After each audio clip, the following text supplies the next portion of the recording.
Boom, we are live. Welcome to another episode. Today we have Nils Jonasson, Pew pew pew. quite possibly one of the most dominant shooters in not only US history, but possibly shooting sports history. And you're still like a young guy. That's what's crazy about it. You're only a few years I'm older than trying, me. man. I do what I can. I'm trying. So, real quick, I'm going to read a list of Please accomplishments don't. here. Please, for the love of God, don't read a list I'm of not everything that I I'm won. not gonna I'm not gonna read a whole list. Long story short, 13 US national titles, two IPSC national titles, three IDPA national titles, two world championships, and this season you have or last season you straight up dominated. And this season you're doing the same thing. And all of that at the ripe young age of how old? 33. Well, I feel like shit all of a sudden. You got a couple Does years till it you catch up to me. You're what, 27, 28? 28? Yep, yep. And I've got zero national and world titles, so I've got a lot of work to do. Well, you just need to hit like 7 or 8 a year, and you'll be right there by the time you're 33. I know, right? So, so we're gonna start with at this point, when you win a nationals or a world title, do you still get that same feeling that you got with the first couple? Winning big matches is kind of weird.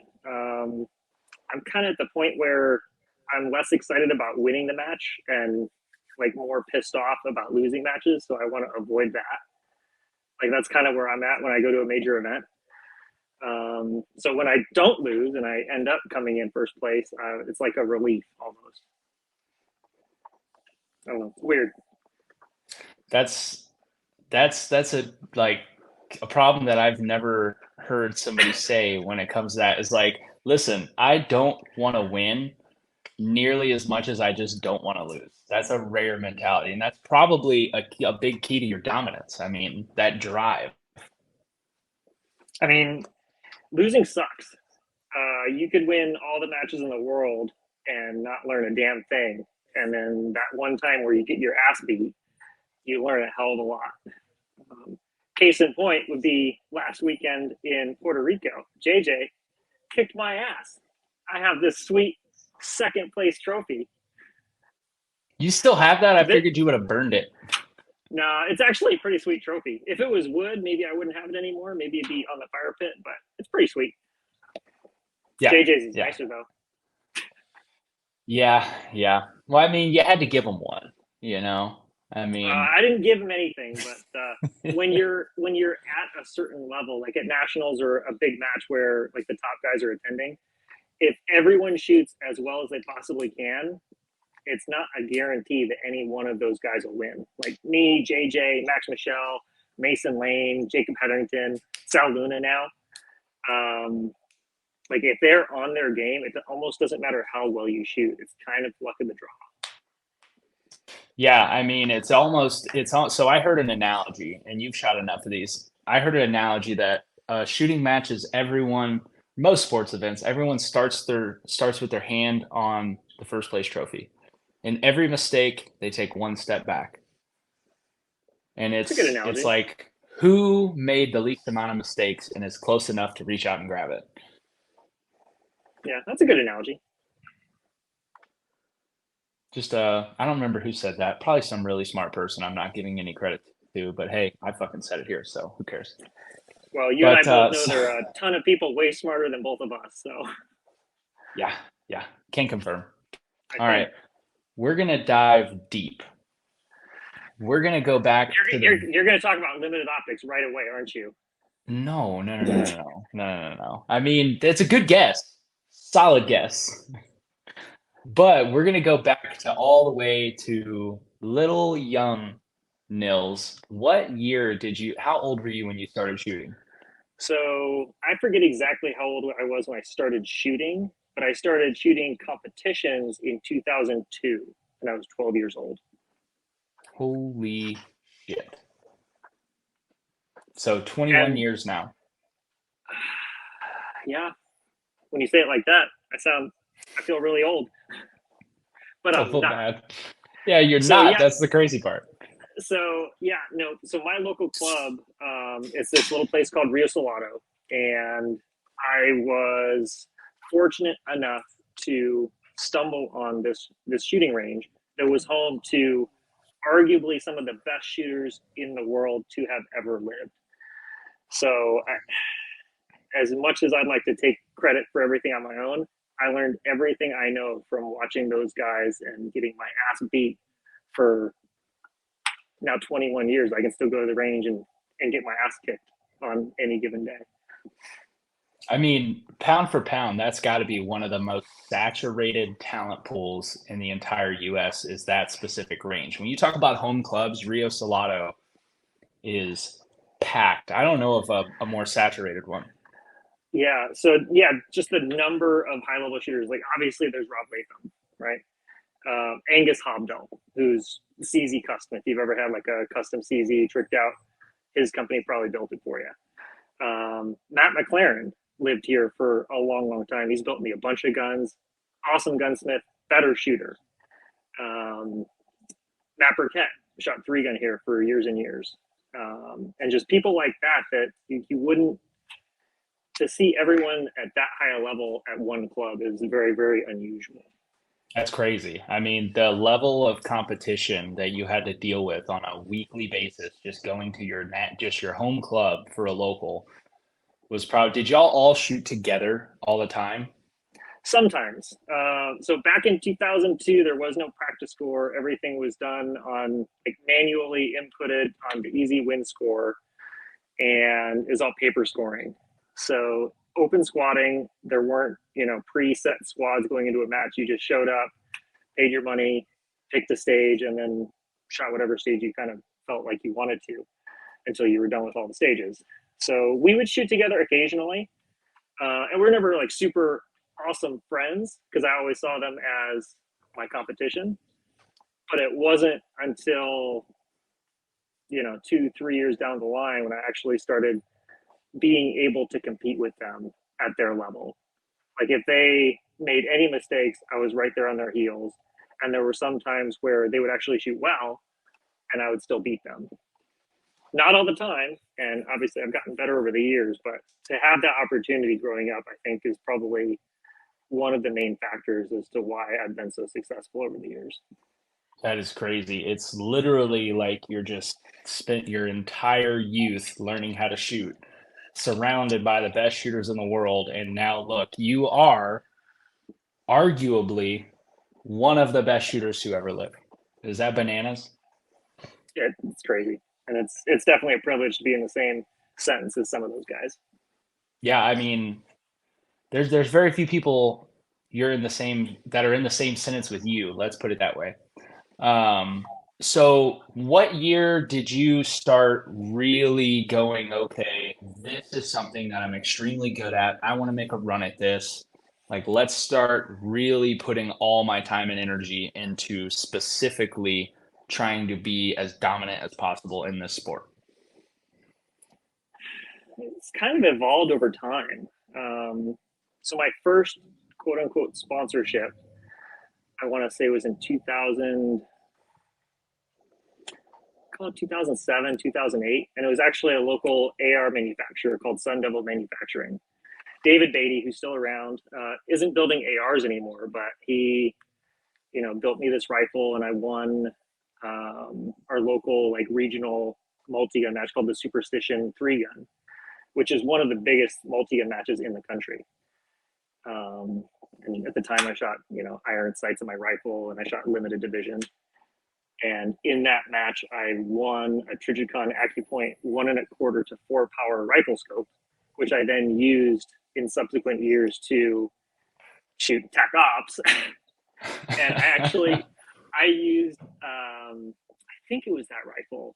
Yeah, I used that rifle, I want to say in 2013, with the scope, the 1.25 to 4 scope that I won at my very first Superstition match in Arizona to win the multi-gun national championship in tactical division in 2013. So David Beatty with Sentinel Manufacturing was my first sponsorship, but that was 3-gun. It was never really my focus.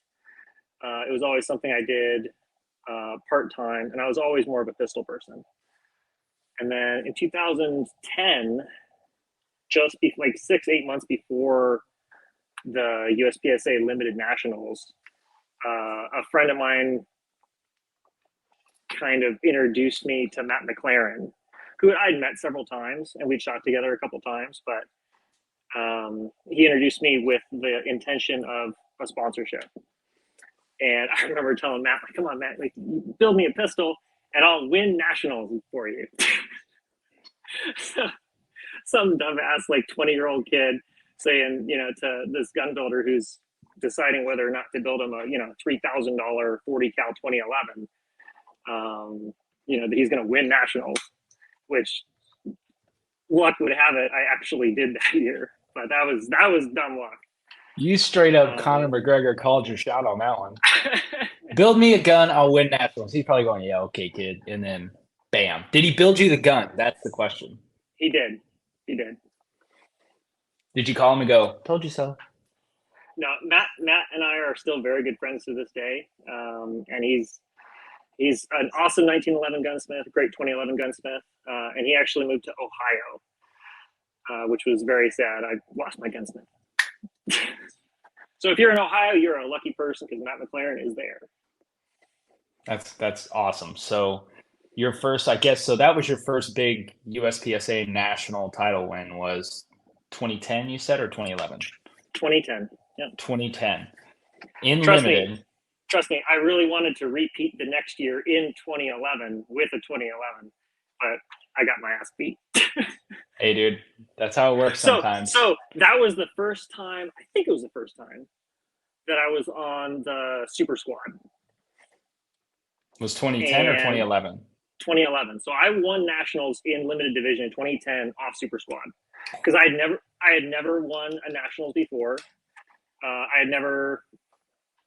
I mean, technically not true. So in 2006, I shot revolver nationals in Paso Park, Illinois, and I finished second in revolver to Jerry Micklick. But that doesn't count because that was, 5 years prior, 4 years prior. Hold on, we can't just gloss over that. You in 2005. It was either 2005 or 2006. At the ripe age of 16, you went toe-to-toe with the baddest wheel gunner of all time and got second. How close were you? I was 8% behind Jerry Micklick. That is solid. Which at the time, I don't think anyone had been within 10% of Jerry for a long, long time. This was in the middle of his, revolver domination. This was before any of the current revolver national champions were shooting back then, like Michael Pogge and those type of guys. That guy was showing up to regular pistol matches with a revolver and winning. First off, point that out. Jerry's amazing. Jerry's one of. I mean, there are a lot of good people in the shooting sports, but Jerry is a genuinely good dude. He's always got time to talk to people and have a conversation. He's just real down to earth. He's just a real guy, and one of the best shooters ever. Yep. But yeah, 2005 or 6, I finished second to Jerry in revolver division at my first USPSA nationals that I attended, and 2010 was the second nationals I ever attended, which was my first limited division win. Okay, all right. So you start shooting in 2002. Yes. You go to your first nationals, which is revolver nationals for some reason. And that's kind of a whole other story, the revolver part of my life. But the revolver taught me patience and trigger control and I just guess overall shooting control. Like I was always a fast shooter, but I couldn't hit anything.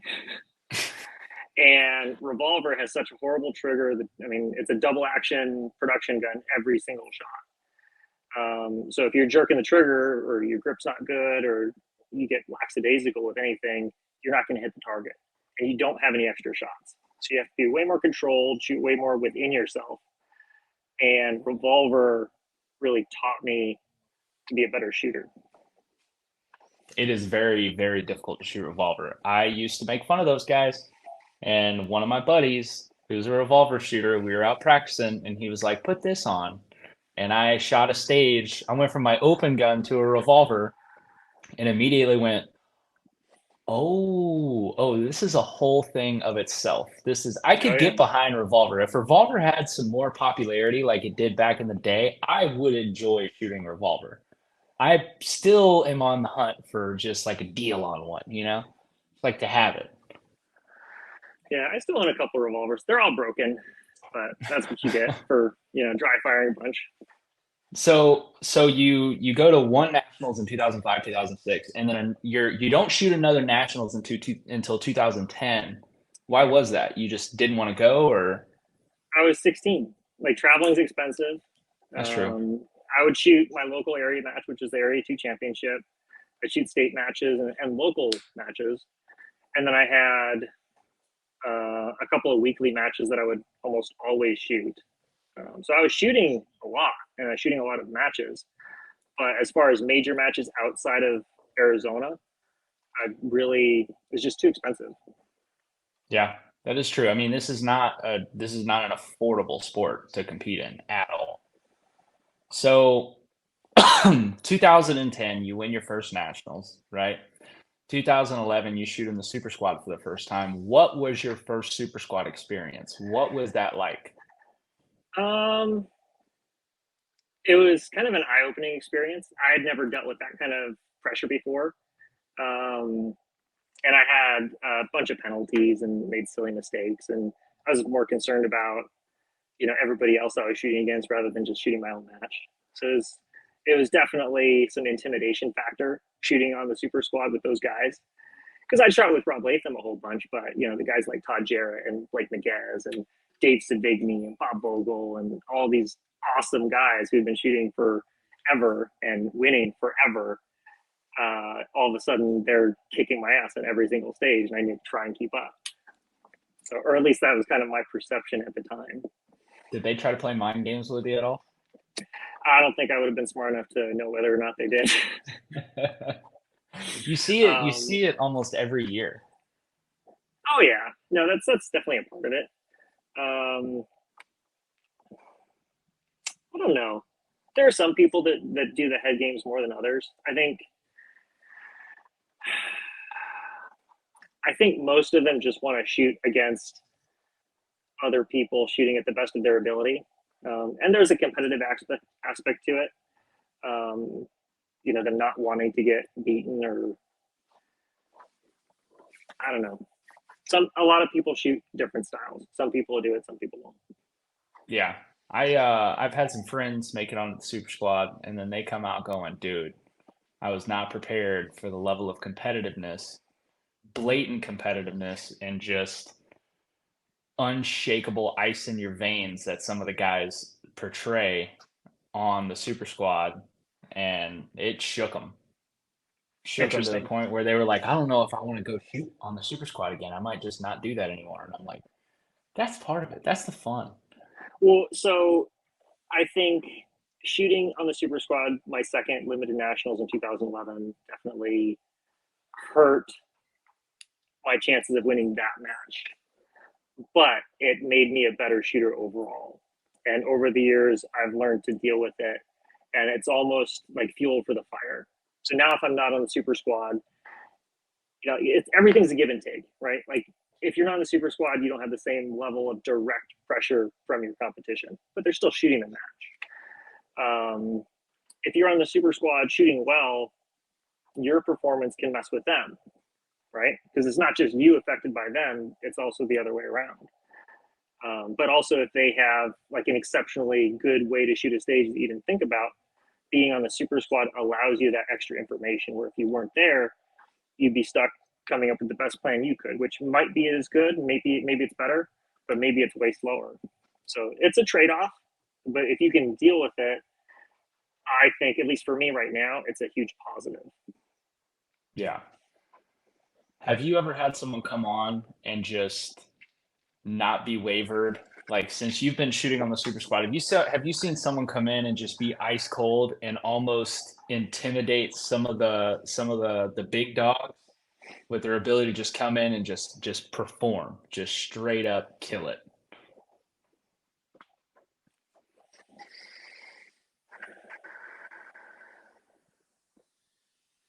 It seems to be a pretty common theme that like the first super squad experience for everyone I can think of off the top of my head, it can be very challenging. So I can think of several people specifically that had a very similar experience to what I had on my first super squad, where they come in and like their skills are as good or better than the people on the super squad, but because of the extra pressure aspect and being right there while your competitors are performing, it's a very different dynamic, and it's tough to deal with. Yeah, definitely. I could see that. I remember the first time I shot with a super squad level person or multiple, like this weekend, shooting with you and JJ. Like, I still find myself just going, son of a bitch, these guys are just so good. How would I ever be able to do that?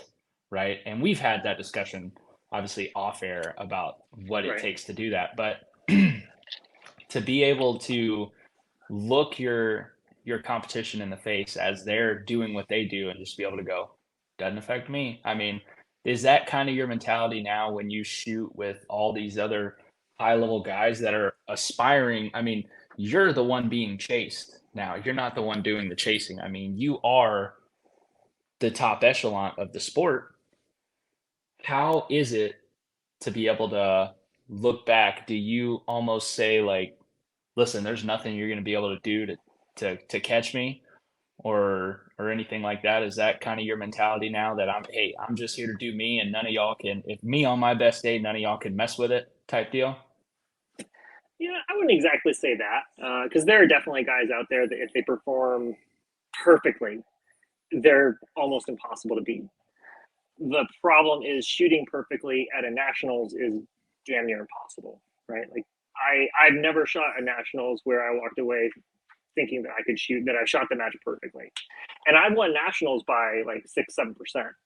And even those matches, there are a couple of spots where I'm like, I can't believe I made that mistake, or I missed that shot, or I rushed this, or did that. Like, there's always something you could have done to improve your performance.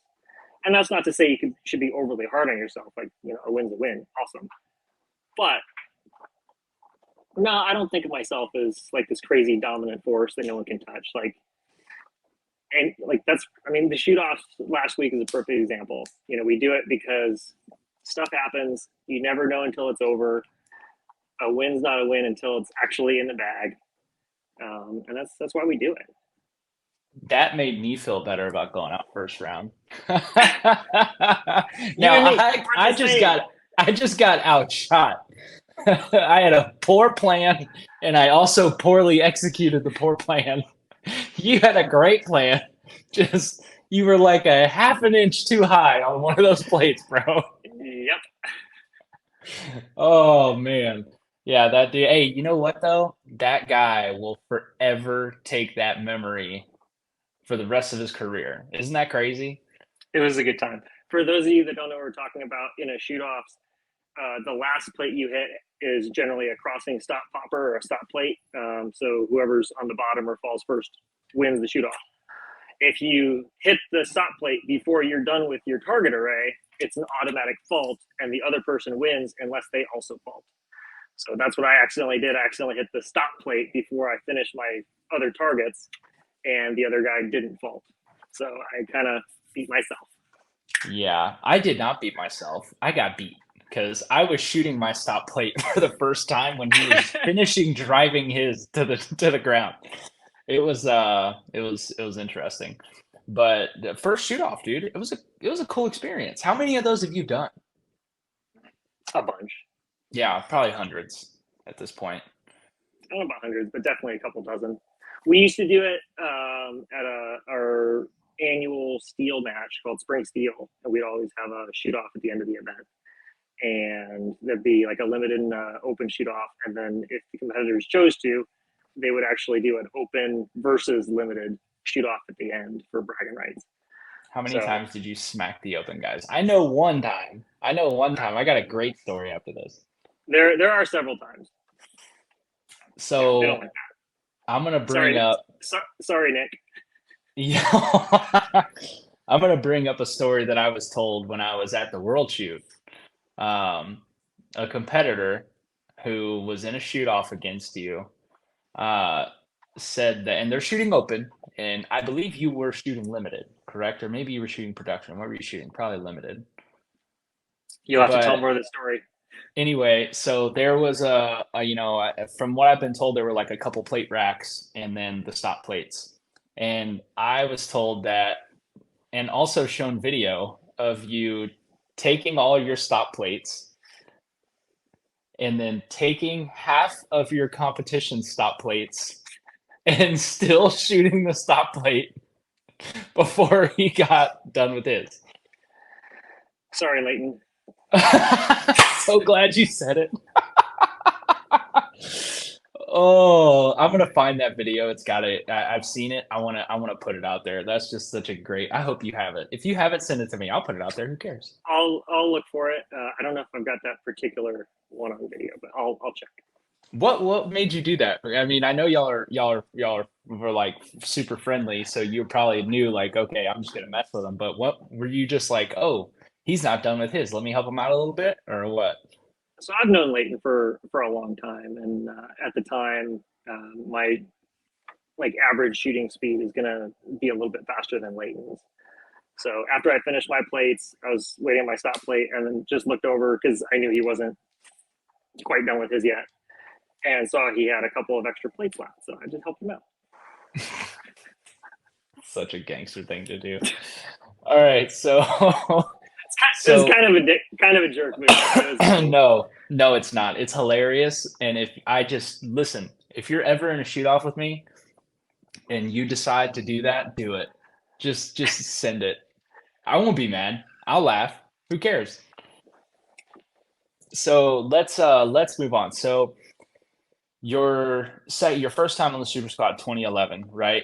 After Yes. 2010 and 2011, did you start, okay, now I'm regularly going to all the nationals, or were you still kind of spacing them out at that point? So at that point, I started shooting some more nationals and in cross division. So I would shoot limited nationals, I would shoot single stack nationals, and then I think 2013 was the first time I shot multi gun nationals. I actually traveled for a big multi gun match, which was the first time I had done that. So yes, I started competing more on kind of the national stage. Single stack, man, you're you have a record for how many single stack wins, There's only one person that has more single stack nationals wins than me. and that's Latham. Yep. How many more? Like 10 more. I don't know. Oh, well, you can close that gap. Oh yeah, easy. Yeah, you'll be fine. That's crazy, man. And like I heard that like a bit other than nationals, isn't Western States one of the like the bigger single stack matches that happens every year? Yeah. So this at the end of this month, we have two kind of regional matches. One's the Western States Production Championship, and then the weekend following that, or the next day, basically, is the Western States Single Stack Championship. And you could argue that the level of competition at Western States Single Stack is higher than most single stack nationals when it comes to like high level competitors. How many of those have you won? A couple. A couple. Dozen? So Couple dozen? it's actually kind of funny. So I'm on the match T-shirt this year as like a wanted poster, and it's like wanted, dead or alive, Nils Jonassen. It's because I've won like the last 4 or 5 matches in a row. Jesus, man. That's insane. That's what's crazy is you you just do it. Like that's what's crazy. Like you see other shooters are like, super flashy about it and like make a big deal about like, oh, I've won, 4 titles or whatever. You've literally won like 2 dozen of these fucking things. and you're just like, yeah, I'm just here to shoot, man. Like your attitude is just like, I'm here to have a good time. I'm here to have fun, do my job. And You know what? At the end of the day, I mean, I'm super fortunate. I get paid to travel and compete and design guns and talk about guns. But at the end of the day, we do this for fun. And if it wasn't fun, I probably wouldn't do it. I know that's what's crazy. That's why if you've squatted with me, it's all about having fun, dude. It's just have fun, laugh, have Life's fun, too, enjoy yourself. life is too short. Yeah, I've squatted with people where I thought, all right, man, it's cool. I'm gonna get to shoot with like a high level guy, and then by the end of it, I'm like, I don't want to shoot with that guy again. He's fucking boring. Takes life way too serious. Like missed a plate and just started yelling. Like, okay, dude, it's one fucking plate. Chill out. I mean, I've definitely shot with people where like you just know they go home and kick their dog and you know Not the throw shit at the dog, TV. Like, bro. If I yeah, they came take home it and way, kicked my dog, my wife would shoot me in the face. and you deserve it. Yeah, But no, some people definitely not that you shouldn't take it seriously, but yeah, that's the wrong way to go about it. yeah, and but it speaks to the level of professionalism you have that like I'm expected to do this. I'm gonna do it to the best of my abilities and just make sure everyone around me has a good time. And that is why so many people respect you. That's why you will forever be mentioned as one of the greats. And you're only 33. That's what's nuts about it. Like you still got like 25 years of this shit at like a very high level. You know, Robbie's still winning matches, and he's like early 90,000 60s, years old.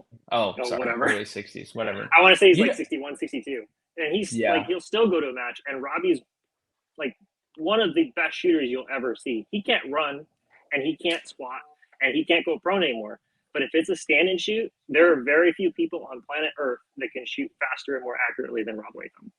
that guy in a wheelchair could beat 95% of the US PSA population. Okay, it just is what it is.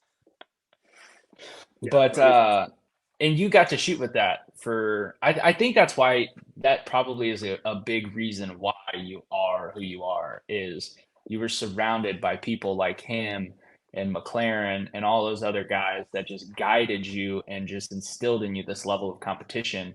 And also, I mean, you get to sit there and watch, like, did they ever help you out? Like, hey, you're doing this, you should be doing this, or did you kind of have to just analyze that for yourself? So maybe a couple times. I think if I had to name a name, I would probably say that Angus Hobdell helped me out in that way more than anyone. But I would also take a video camera to the range and I would video all these guys and I would look at videotape back home and kind of analyze what they did, why they were so much faster than I was. That was when you had to Um, like shoulder hold that bitch, huh? Mini DV, man. If you don't know what it is, you're a lucky person because it sucked. But no, just being around those guys, being exposed to that level of performance and getting your butt handed to you, really, it's a great learning tool. And I was very Yeah, fortunate. yeah, it really is. Like I find myself learning more from a weekend we had last weekend, significantly more. Yeah. Especially like, listen, you might have just unlocked the key to my game a couple days ago without even knowing it. Um, No, I hope so. We had a pretty good conversation. It seemed like you got a couple of useful points taken away. So oh, it'll be good. fucking light bulb went off just doing. Hey, this is right here. This is what you need to do. And I appreciate that. For sure. That's pretty awesome. But and I told you you need to start instructing more. So people just start sending Nils DMs that you want to take a class from Nils, so he'll eventually just start teaching people. It's fine.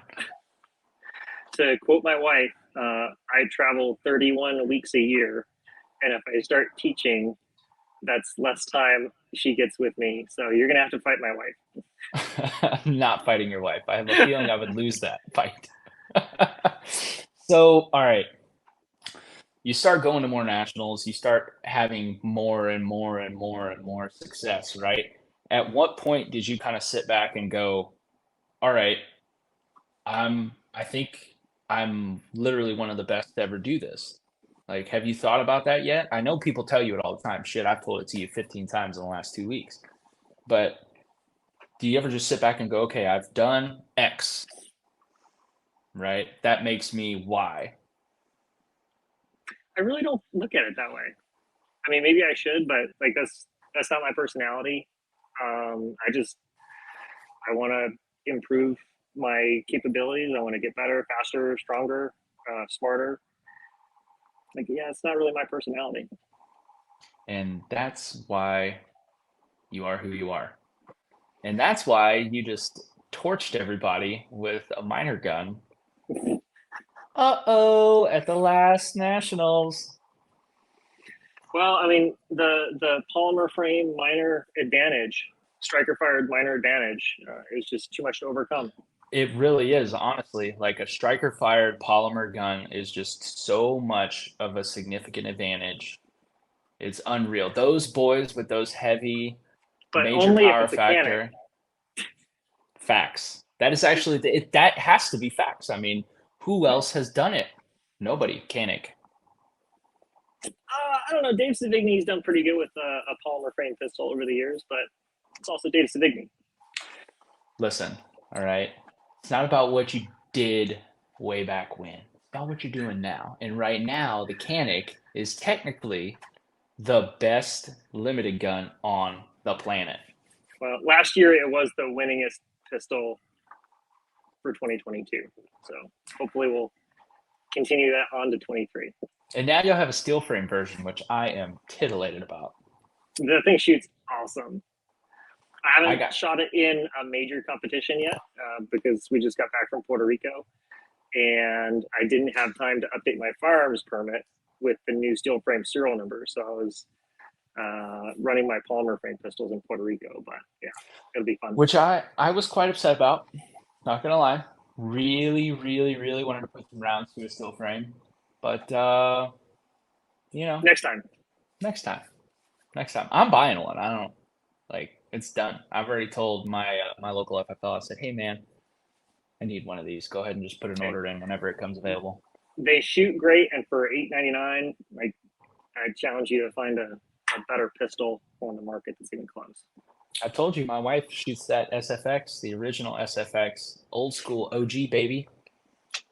She loves that thing. Can't get it out of her freaking hands. I hand her all these badass guns that I'm like, "Oh, check this out! Isn't this awesome?" Right. And she's like, I'm good. I'm just gonna keep with Old Faithful here." She loves that thing. Well, because you run Atlas, right? Yeah, Atlas, and then but I have a bunch of stuff. You know, I have HKs, I have some decked out Smith and Wesson performance centers. Like I have a collection. I have some 1911s that are kind of Gucci'd out that I got as a gift from some people. But I have a bunch of guns, but I got that Canic and that was my original competition gun. That was my first competitive gun purchase ever was a Canic. I shot my first match with an HK VP9, went from that match to where did I buy that thing? To Ally Outdoors in Midland, bought 4 mags, and ran that limited minor until I won my first level 2 match, and then switched to a 2011 That's cool. because I'm Well, we because I'm an appreciate idiot. her support. Wait till I get a steel frame, then she's gonna be like, but so you shoot all these years, right? And prior, you shot McLarens forever, right? That was like your gun of choice. Who This is how new I am in the sport. Just found out about him last weekend. Pretty Yeah, who cool. doesn't know who Matt McLaren is? The only Listen, person to ever win a USPSA national championship and an IPSC world championship in the same year with a gun that he built himself. your wife gave me all the curb stomping about not knowing who Matt McLaren is. Okay, I'm sorry.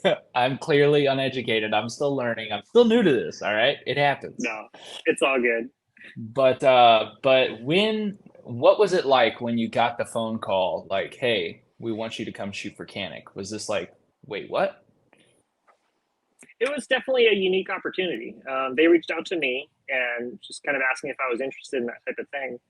And my immediate response was, I don't know, send me a couple, let me see if they work. because I never shot a Canic before. And I had dry fired them because I worked in a gun store and I knew their triggers were really good out of the box, but I never actually shot one. So they sent me an SFX, the original TP9 SFX, and I shot it kind of on the DL for about a month and a half. And I called them back and I'm like, hey, this thing can work. And it's the rest is history. That's crazy, man. That's crazy. And then, you know, it was crazy because I remember when you signed with Canic. That was shortly because you did that in what, 2019? 2020? Yes, 2019. 2019. I was still super new. I was probably only in sport for like 5 months whenever you signed that contract, right? Maybe less. And I remember thinking like, wait, what? He signed mechanic? That's insane. I was currently shooting mechanic. I'm like, hell yeah, this is bitching. Like I'm Mm-hmm. shooting the same gun Nils Johnson just chose to shoot, right? So I was getting all jacked, and I used to always make that statement whenever I'd be at a local match. People be giving me shit for shooting limited minor with a mechanic. I'm like, Nils does it. And they were always like, yeah, well, that's him. It's the arrow. It's the Indian, not the arrow. But now nobody it's almost like you've changed the culture of Canik because when the gun first came out, right, it was kind of lumped into the category of like Glock, right? Like it's an affordable gun. It'll just go bang, right? Good trigger, but not really a performance gun. To now, Canik is a serious competitor. I mean, people think that gun is the tits McGee when it comes to carry optic guns. I know a lot of people running them. Tom Castro being one of them. He loves his, right? How cool has it been to be a part of that culture shift? Because I feel like you had probably the most to do with that as much as you've been winning with it. Like, hey guys, this can be done with this platform. You almost did what Jerry did with Smith and Wesson. I mean, that's almost one of the coolest parts of my job is not only the shooting aspect of it, because that obviously builds in some credibility to the platform, but also having the opportunity to work with the Canic research and development team and build new products and come up with new designs for future iterations of our product line. So it's been super rewarding, and the flight to Turkey is pretty long, but it's a real opportunity to work with those guys. Yeah, that flight to Turkey is long, but how cool is it that you get to travel across the world and literally go talk guns and like check shit out? I mean, when you go there, is that when you do a lot of the research and development? Is that when they're like, hey, this is what we're thinking, what do you think type deal? Or do you do a lot of that remote with them sending you stuff back and forth? We do some of it remotely, and they'll send some temporary imports into the U.S. But it's a lot easier and a lot faster to just fly to Turkey, do the R&D stuff, work with the team there, than it is to get approval for a temp import and all that kind of stuff. So it's more out of convenience, but it's also much better to be hands-on and work with the team in Turkey. When you go down there, how long are you usually down there? Usually about a week, generally a week minimum. It's a long time. You can accomplish a lot in a week. Mm-hmm. So when you first got there, they already had the SFX, right? And Yes. then how, like, what's the development process like when y'all made the rival? Because then the rival came out and everybody was like, oh shit. And then the steel frame came out and everybody was like, oh shit, right? Like when you made the rival, when you helped like develop the rival, was the goal eventually to make it a steel frame, or was that kind of just a like give me the breakdown? How did y'all figure out the rival? What was the goal there? And then when did the steel frame come about? Well, so the main intent with the rival was to make it more inclusive across the sports, right? So the SFX, the original TP9 SFX was a 5.2-inch gun, which was 2/10 of an inch too long for IPSC. So the first thing we wanted to do is drop the barrel length down to 5 inches flat, so it was IPSC legal. We wanted to include an adjustable rear target sight. We wanted to keep the ability to add optics, and we increased the capability of the optics, right? So now it accepts the extra large optics as well, not just the standard size. Same front sight as before, so fiber optic front sight. We flared the magwell out more, so it's an integrally flared magwell. Better texturing, better ergonomics up by the back strap. Just made it a more comfortable, like easier shooting pistol. As far as the steel frame, like ever since 2019, like that was the end goal, was to incorporate what we did with the rival into a steel frame version of it. And there are a lot of similarities between the Rival and the Rival S, which is our steel frame. So that was always the end goal. So that's really, really cool. And I like that y'all made it easily accessible for bigger optics because my original SFX, I bet I could find it somewhere and show you this. It might take me a while because we're redoing the house right now. But Did you grind the slide down? no, no. I took metal shims. I made homemade metal shims to extend the plate up Okay. so the optic could work. I didn't want to cut into the gun, and I was Sure. like, and I think if I'm not mistaken, I did this in like 3 seconds in my garage, like some metal strap and some clippers. And it was the worst, like, redneck gunsmith job, but it works. It's still working. I mean, it's working to this day. I mean, it stays zeroed and it holds up to the vibration. I just shimmed it up a little bit and hey, put on some red Loctite. Never coming off, but fuck it, That's whatever. awesome. Hey, you do what you got to do. Yeah, and now the fact that it just way more accessible for optics is awesome. And what y'all been able to do with that platform is unreal. I mean, the SFX trigger was good.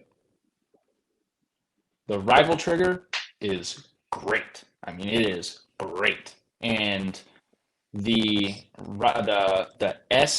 steel frame model that I felt at SHOT Show with you sitting there playing with it was unbelievable. I cannot wait to get my hands on one. It's gonna be pretty cool. Maybe a CO gun. Who knows? There's nothing else for Optics Nationals this year, so maybe you'll have to test the waters a little bit and see out. I will unfortunately be at the Extreme Euro. Oh, poor Trevor. Poor me. Poor me. I'm actually kind of. I didn't know that Extreme Euro conflicted. That's too bad. I didn't know either until Leighton pointed it out yesterday or the day before when he called me. He was like, "So I may not be able to go," and I'm like, "Bitch, I signed up because you said you wanted to go." Like, I wouldn't agree to go halfway across the world with nobody else in tow, just by myself, solo. Although I do have the Swedes over there, they love me. I might hang out with them. But if they're listening, you guys are awesome. I'm still coming, guys. Don't worry. But yeah, you should go. I mean, you could shoot Carry Optics Nationals, hop on a plane that night, right over to the Czech Republic. That sounds terrible.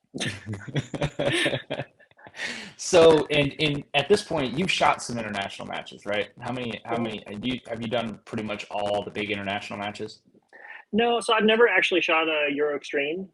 I've shot the 2014, I think it was, World Shoot in France. And I shot the IDPA European Championship last year in Italy. And That then looked cool, last by year, the way. yeah, that was a good time. And then last year, I also shot the IPSC World Championship in Thailand. And those are my three like big matches outside the U.S. Most of my stuff is in the old U.S. of A. Well, now that you shoot for a global company, you got to start pumping those numbers up, man. We got to start getting international. They definitely gave me the opportunity to travel more than I would have otherwise. And I'm sure there'll be more international trips in my future. Yeah, for sure, for sure, for sure. So let's switch gears a little bit. What has been your most memorable experience in shooting sports? The one you look back on and go, "Holy shit, that was awesome."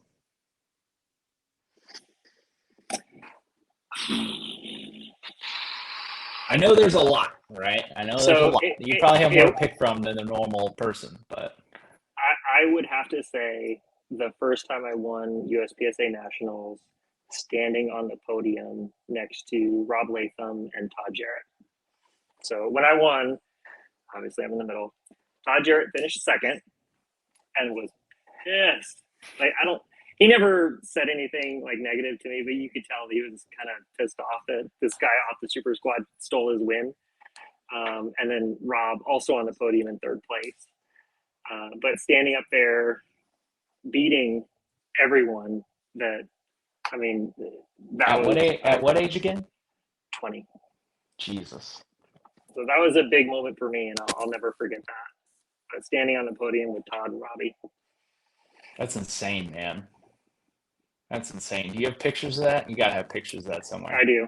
Yep, All right, you're gonna have to send them to me. I have to post this up I'll in send some him clip over. art stuff. Yeah, that's I insane. must have weighed. I must have weighed like a buck 75. Um, Still 9 feet tall. yeah, that was the year. If anybody knows, I wore a straw hat the entire match. You wore a And straw hat the entire match, like a cowboy yeah, hat or like a rice paddy hat. like a straw cowboy hat. Yeah, super classy. I thought it was so cool. That's gangster. If it makes you feel better, my first nationals, I wore American flag knee-high socks. That's pretty hot. Yeah, it's pretty gangster, right? Pretty gangster. That was the look at the time, man. Like it's crazy. Like all my buddies had the knee-high, like funny socks. The whole squad did. It was pretty rad. Except for Aaron Edens, he thought they were gay, and I mean, he was onto something. But whatever. How about Aaron winning Open Nationals last year, huh? Dude, I know. Crazy. Crazy, crazy. That was I didn't see it coming. I love the guy. He's a friend. I'm super pumped for him. Did not see it coming. I don't know. I remember like a couple stages to go, I was talking to Chase and I'm like, bro, this may be this may happen. And sure enough. Yeah, it was fun watching the Open Super Squad last year at Nationals shoot their final stage because I knew where they all were, and it was kind of fun watching JJ and Christian and Aaron, shoot at like their because obviously they're all in different spots. They have X number of points to make up or X number of points they can afford to lose in Aaron's case.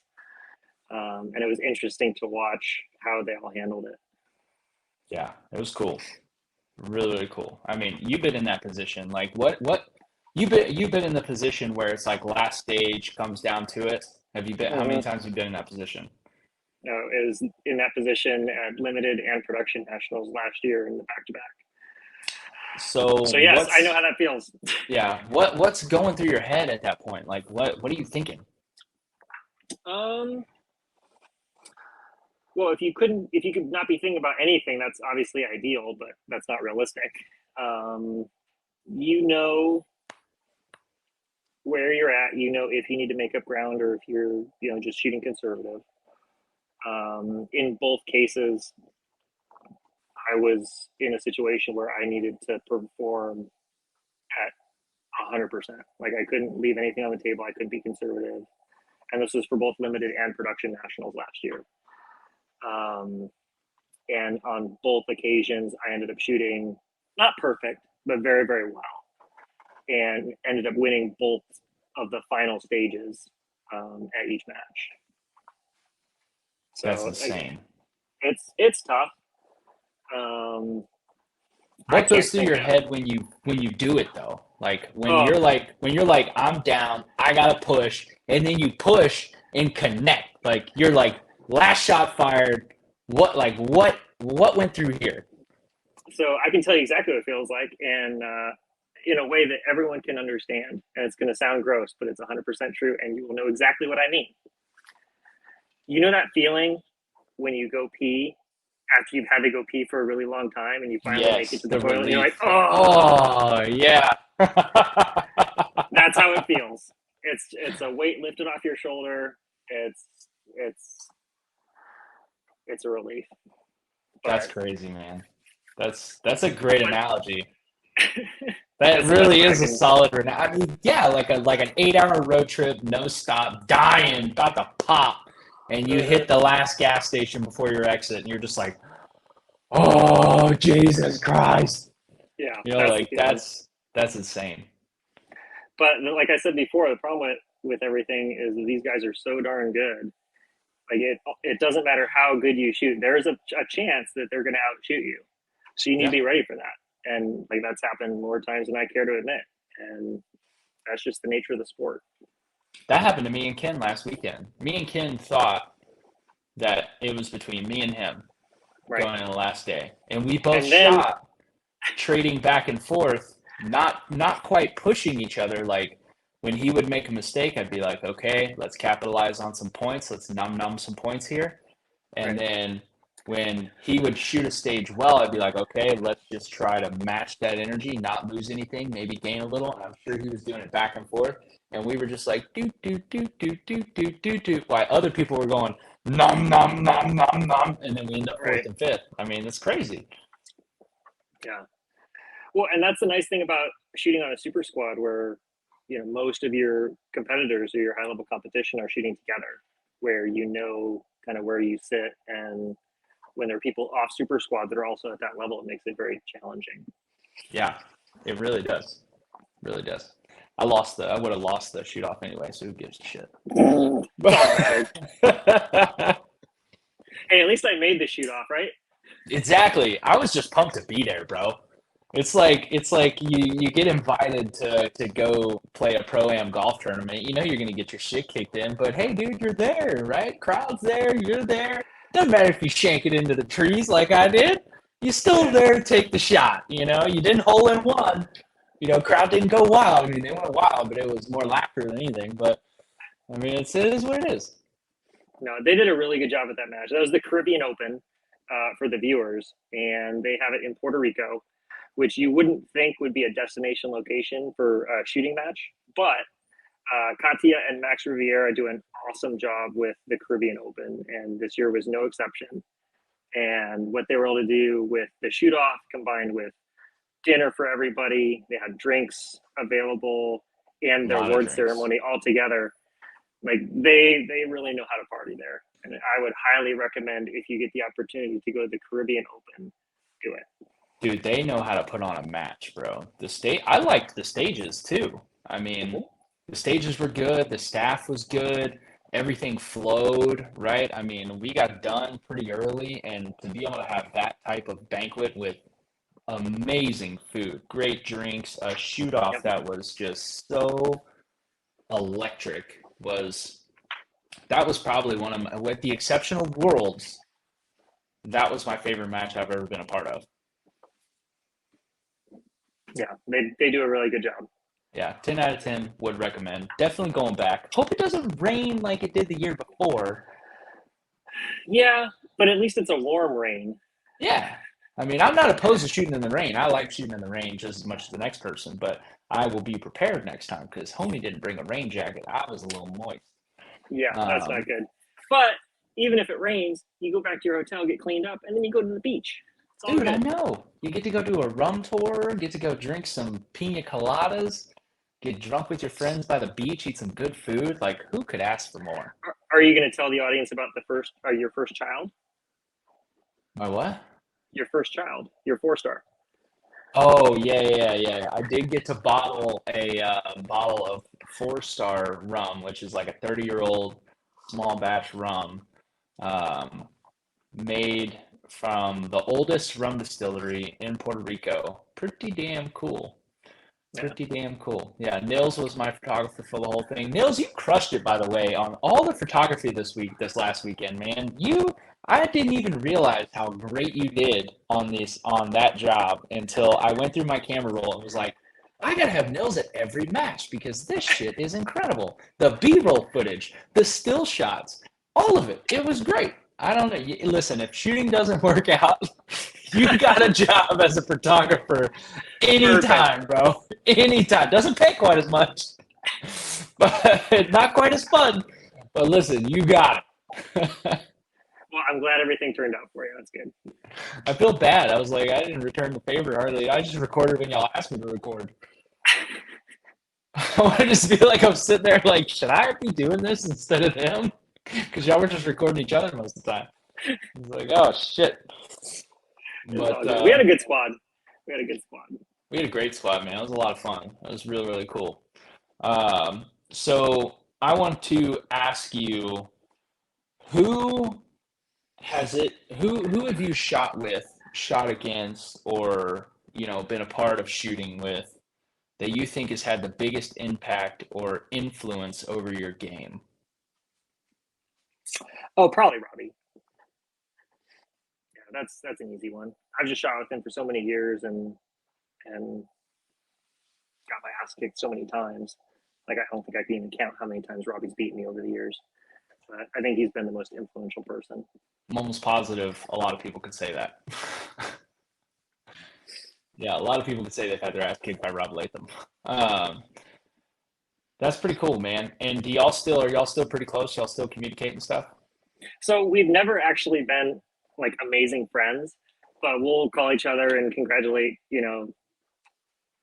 each other on like particular like high level wins or life events and stuff like that. Robbie's a cool dude. He's a little, I don't want to say eccentric, but outgoing and extroverted, and he'll tell you exactly what he's thinking and exactly whether it hurts your feelings or not.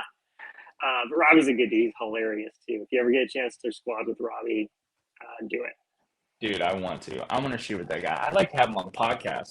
I just hope he knows how to work a cell phone. Well, I'm pretty sure he knows how to work a cell phone, but if he doesn't, Kippy Latham does. So. Yeah, I'm just kidding. I'm just talking shit. He's gonna come if he ever does come on here. He is gonna roast me so hard for the old man jokes that I've thrown. But it's only out of respect because I know he's like one of the greatest of all time.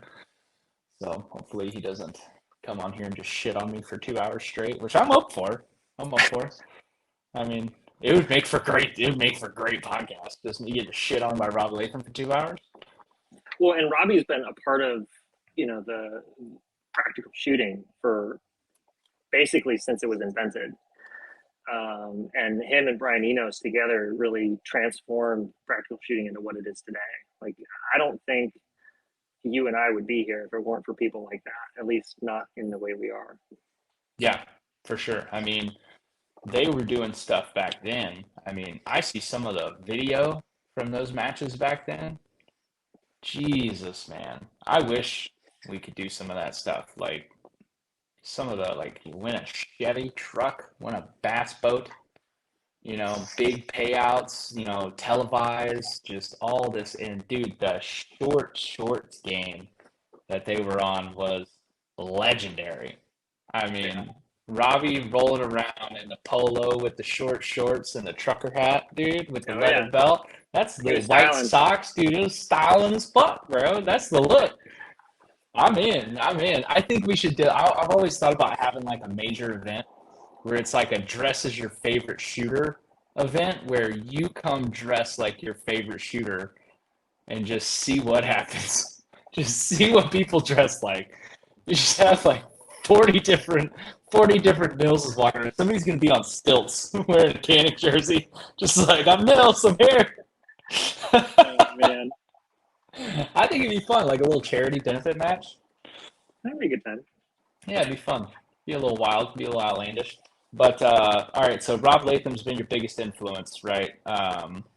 What what do you think would what would you say has shaped your career the most as far as like you have been dominant for a very, very long time. Like what part of your game did unlock that, right? Because for most people, they feel like, speaking from my experience, I feel like I'm a good shooter, but there's a piece missing, right? Maybe 10 pieces missing. What was that unlocking, like, aha moment for you where you just, from that moment forward, figured something out and just went on a terror? I mean, when I figure that out, I'll let you know. I'm I'm still just figuring this stuff out. I still learn stuff that I should have learned 20 years ago, and I'll run across something or hear something or something will click, and like it's look at everything from a different perspective. So it's an ongoing process. I don't think it'll ever end. There's a lot of people hoping for that one answer that are like, son of a bitch, there's no secret recipe. But that's the truth. There is no Well, secret I mean, recipe. I could give you an answer to a more specific question, but a general question like that, it never ends. You're always progressing. You're always trying to get better and learn as much as you can because you're never All done. right, I'll ask a pointed question. What do you think separates a good GM or a good masterclass shooter from a world-class competitor? What's like the biggest difference, in your opinion?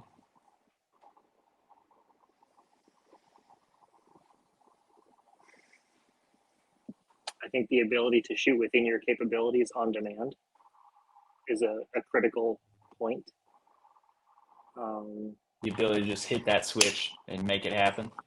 Well, to recognize the position you're in, whether you need to make up ground or hold on to a position, and have the wherewithal to act on that information and actually force yourself to shoot within your ability, even when you maybe want to get a little rowdy and go to 100% or 110%, or you're just super pumped and hyped and you're like freaking out.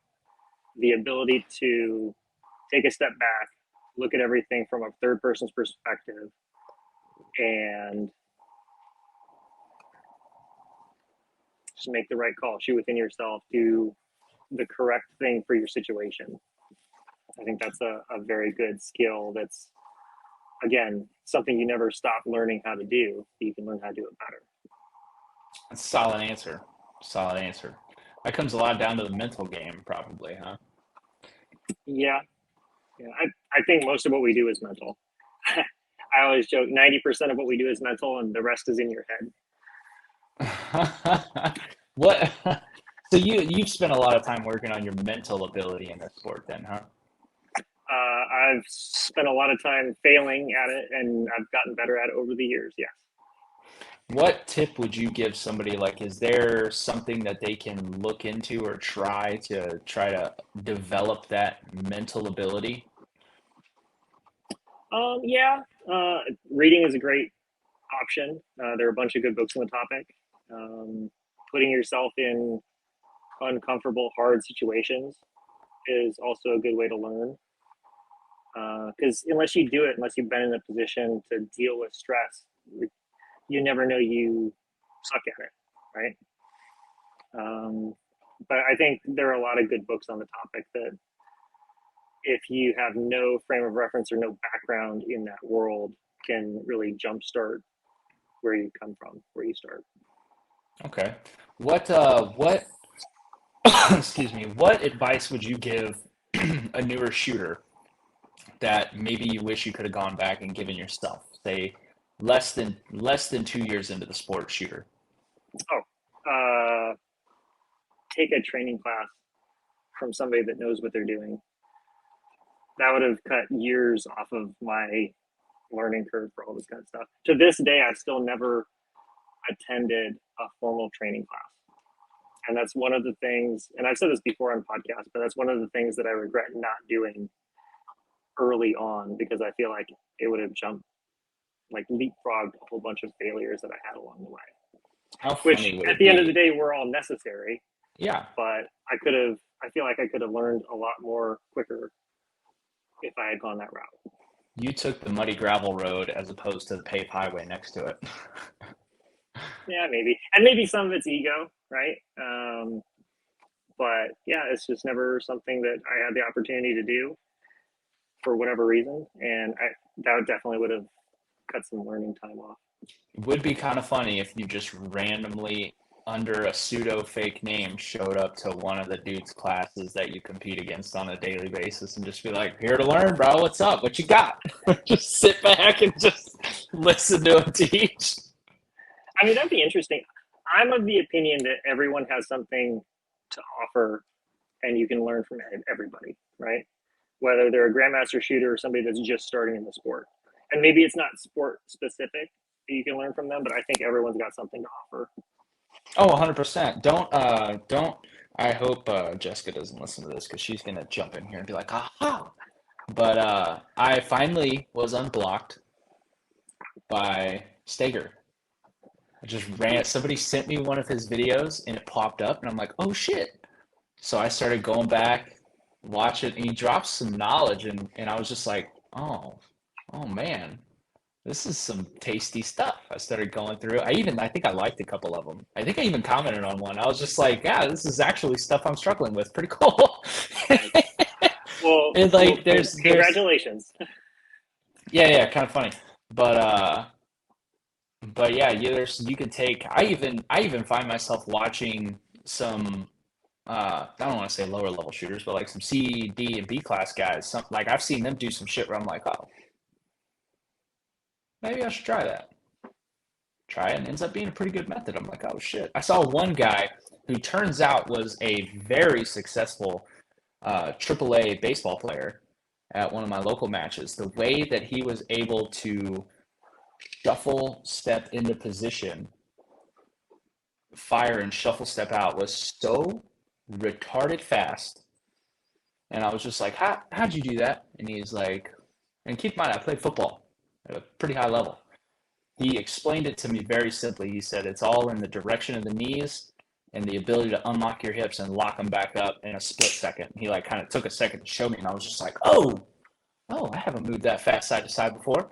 And it was just a guy who just started competing. I was like, oh shit, son, look at this. Still trying to work on it. Got to get the hip flexibility up a little bit. You know, us in our old age, we're getting a little less limber. You know, but Speak for yourself.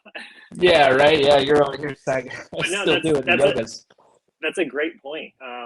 Angus Hobdell, who's a grandmaster shooter, won a bunch of stuff over the years. Very, very good shooter and really good guy. Love Angus. Angus, he's a little shorter now. He's like 6'1". I'm 6'3". Still a big guy. Angus probably weighs, and he's like always been a little bit bigger. At this time, he's probably like 250, 260 back then. And he would run faster than me, and his movement was better than mine. And it turns out Angus used to fence. So his movement super fluid. Like he never looked fast, right? But his efficiency and like the actual speed of his movement was some of the best I'd ever seen. So believe it or not, Angus Hobdell, I think is a pretty good influence for like my movement style, just watching him over the years. And I talked about this with Ken whenever we were watching you and JJ shoot. And me and him were like, it's crazy because when you watch JJ move, it looks like he's like, like trying to haul ass. When you move, it looks like you're headed to a Sunday picnic. Like it just looks like it's just happening. Like it doesn't look like you're trying. It looks like it's just happening, and it's happening fast, but your movements are so fluid and so effortless. Like it's crazy because like I broke down, like I recorded some of y'all's stuff and I put it side by side with mine and everything, and yours and JJ's and mine all overlapping, and see, and there's no slop in your movement. There's no loading. There's no. I would. I know you have. I know you have a hard time arguing that. I'm saying coming from somebody like me, right? When you look at even your positioning when you're coming into a position, how you slow down, how you set up, how it's almost like everything just flows right in where it needs to be. And it's crazy. How long did it take you to develop that? I'm still working on it. Still working on it. It's one of those things where you never stop learning, you never stop getting better. And there are certain aspects of my movement that's really good, and there's certain aspects of my movement that I feel I can still improve. Like entering and exiting positions, I'm generally pretty good about. I'm trying to get better at shooting on the move and shooting more confidently on the move without shooting slower necessarily. And that's something I've always had to work on. But also maintaining a high sense of urgency in the points of movement where you can be more explosive or exert a little bit more energy without it detracting from anything else. So you want to be as fast as possible while being accurate, while being efficient. Because you can have the wildest movements and like the strongest movements on earth, but if it's not efficient movement, it's not conducive to a fast time. But there are definitely aspects or definitely instances where I could have a higher sense of urgency from position to position. What do you I'm think still working on it. Well, of course. Like I said, you're still young. That's the nutty part about this. It's like when you look at all the greats, you're the youngest by like a lot. That's what's nuts about it. So let's give the people a little nugget here, right? And when it comes to efficiencies and movement, what do you think the majority of shooters' biggest deficiency usually is, or maybe something that comes to mind first, a deficiency and what it is and how they can maybe fix it? It's a good question. I think the most obvious most of the time is being too aggressive entering positions. So you end up crashing into a position and you're off balance and destabilized. So it takes more time it either takes more time to recover and set up in a proper shooting stance to make a good shot, or you just fire crappy shots and hope they hit. I think that's kind of a universal thing that people can work on.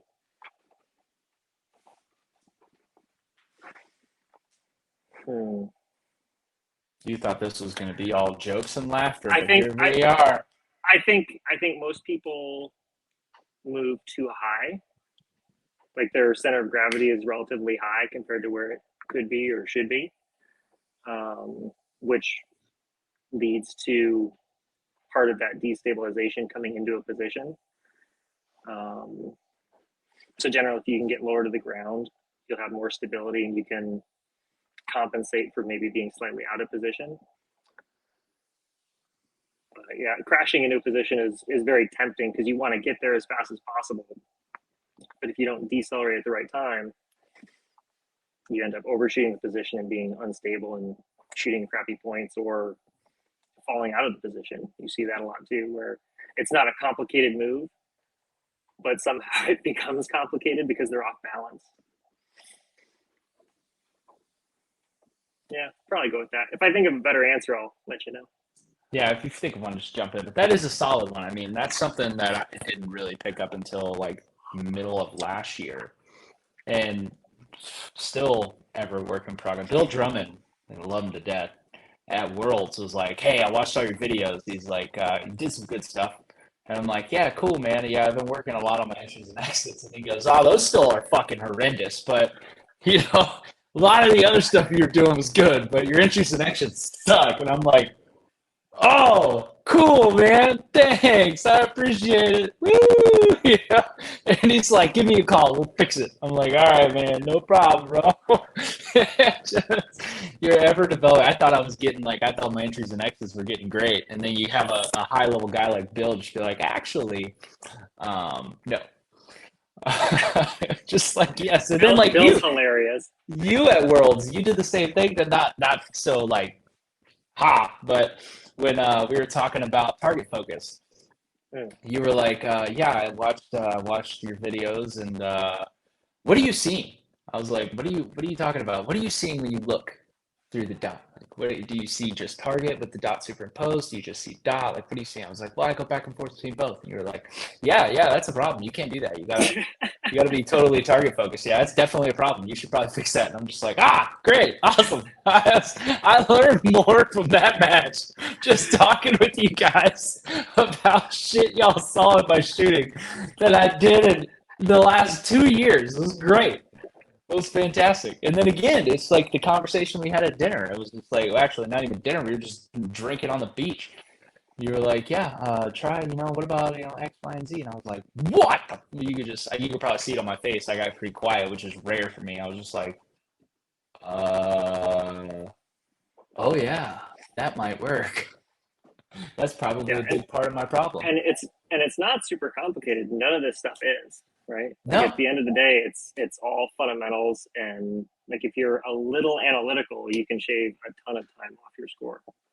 And that's the crazy part is I feel like I don't know if people struggle with this as much as I do, but I try to get analytical. Like I try to really break it down, but it's almost like you look at the wrong things, right? You focus so much on like the cool shit that looks cool, looks hot, and then this gets the back burner over here and you like don't even think about it. Right. Don't even think about it. I mean, the guys like that scoop draw and the splits get chicks, right? I mean, the cool stuff is cool. First off, I attempted the scoop draw in dry fire, and after I almost threw my open gun through a wall, decided that the scoop draw was not for me. Okay, there's a tiny little dent where my comp hit the wall. I just lost it. I was just, granted, I was the tiny bit inebriated and pretty tired, so I wasn't paying too much attention, but just bam, and I was just like, yeah, that's probably not the move. Let me just go back to a regular draw. Because you scoop draw, right? I do sometimes. Sometimes, yeah. Because I almost I asked you that at the match at one point. I saw you draw, and I went, "Oh, is that a scoop draw?" I said, "Do you scoop draw?" And you're like, "Yeah, there it is." And I'm like, could have sworn I thought you Yeah. were So like a regular draw guy. so generally, if there's movement from the start position, I'll do a standard draw where you come down and get a full grip acquisition. But if it's a static draw with where the only time is the time it takes you to move your hand from the ground or from your side to the gun to the target, pull the trigger. At that point, generally, I will scoop draw because it's probably 0.2 of a second faster on average compared to a standard draw for me. I'm just gonna eat that point too, bro. There's no scoop drawing in my world. Not today, say maybe in 20 years, maybe. By then I'll be, So, so I didn't scoop draw until about 2020. So 2 years really ago, two and that a half years recent. ago, that recent. What? Is just And something you worked on in your game? no, not originally. And scoop draw is nothing new. We've had plenty of our local shooters do it over the years. I can think of one guy, Gary Blunt, who's a high A class, master class iron sight shooter out of Rio. Doesn't shoot much anymore, but he would always scoop draw, and I hated the scoop draw, so I always did the standard draw. And then 2019, 2020, both Mason Lane and Jacob Hetherington were, competitors of mine, and they would both scoop draw. And they would beat me on stages that I shot better than them by a little bit because their draw was 2 to 3 tenths of a second faster than mine. So I learned how to scoop draw. Jesus. You just see that's the difference, right? That's the difference between you and the 99% of other people that came behind you. Is you see something like you go, wait a minute, I shot better. Why are they beating me? And then you notice, okay, they're scoop drawing. And then you went, okay, I got to find a way to put that tool in my tool belt. Because at the end of the day, all these things that we're learning are just tools in our tool belt. And the ability to be able to walk up to a problem and know the tool that's going to solve it is basically the game, right? Your ability to go, scoop draw is X amount faster on stages like this, learn how to scoop draw. And then knowing you probably sat in that room and punished yourself scoop drawing for weeks on end until you had a scoop draw, probably. So I've never dropped my gun scoop drawing, so I'm proud of that. But I've come close a couple times. Yeah, I definitely recommend dry firing to practice if you're going to go that avenue. And not every holster style, not every pistol is conducive to that type of draw. I can do it with a 1911. I can do it, in other holsters, but generally, like a standard,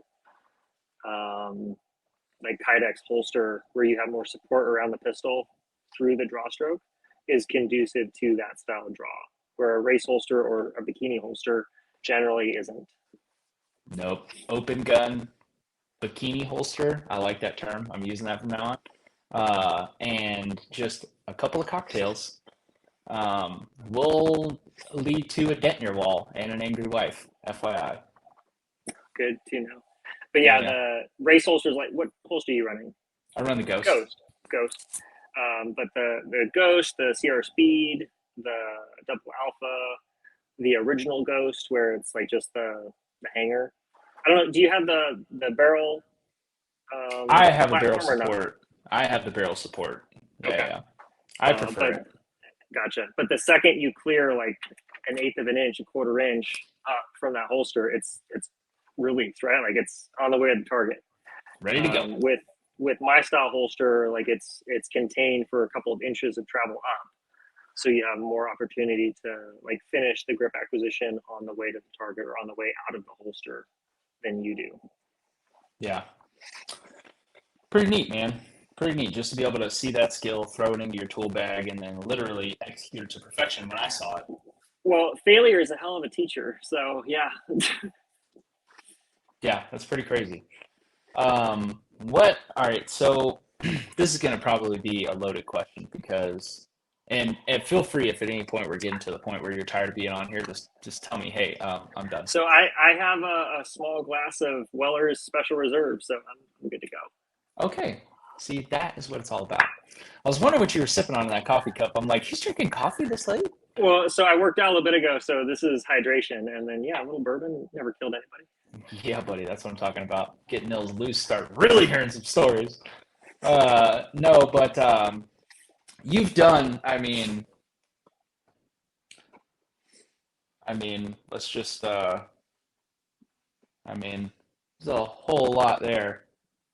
What is like? What's your next? You're still setting goals at this point, I imagine. So right now, um, I've still got a bunch of stuff I'm working on from a mechanic standpoint. There's still things I can do better than I currently do.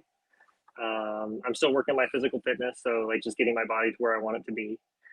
You're in But the much last, better shape now than when I first met you, by the way. yeah, the last Kudos, year and a half, congrats on two that. years, last year and a half, 2 years, I've been working pretty hard on that.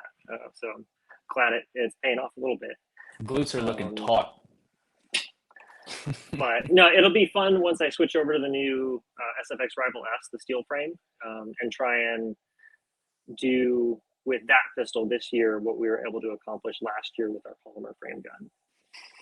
So I think that would be a pretty lofty goal, unattainable this year. Yeah, back to back winning limited nationals and all the other nationals with a steel frame would be pretty damn cool. It's pretty Well, tasty. I mean, so the thing is, I mean, the competitors are just getting better, right? Like the newer people that shot carry optics, for example, last year, they've had that first match on the super squad,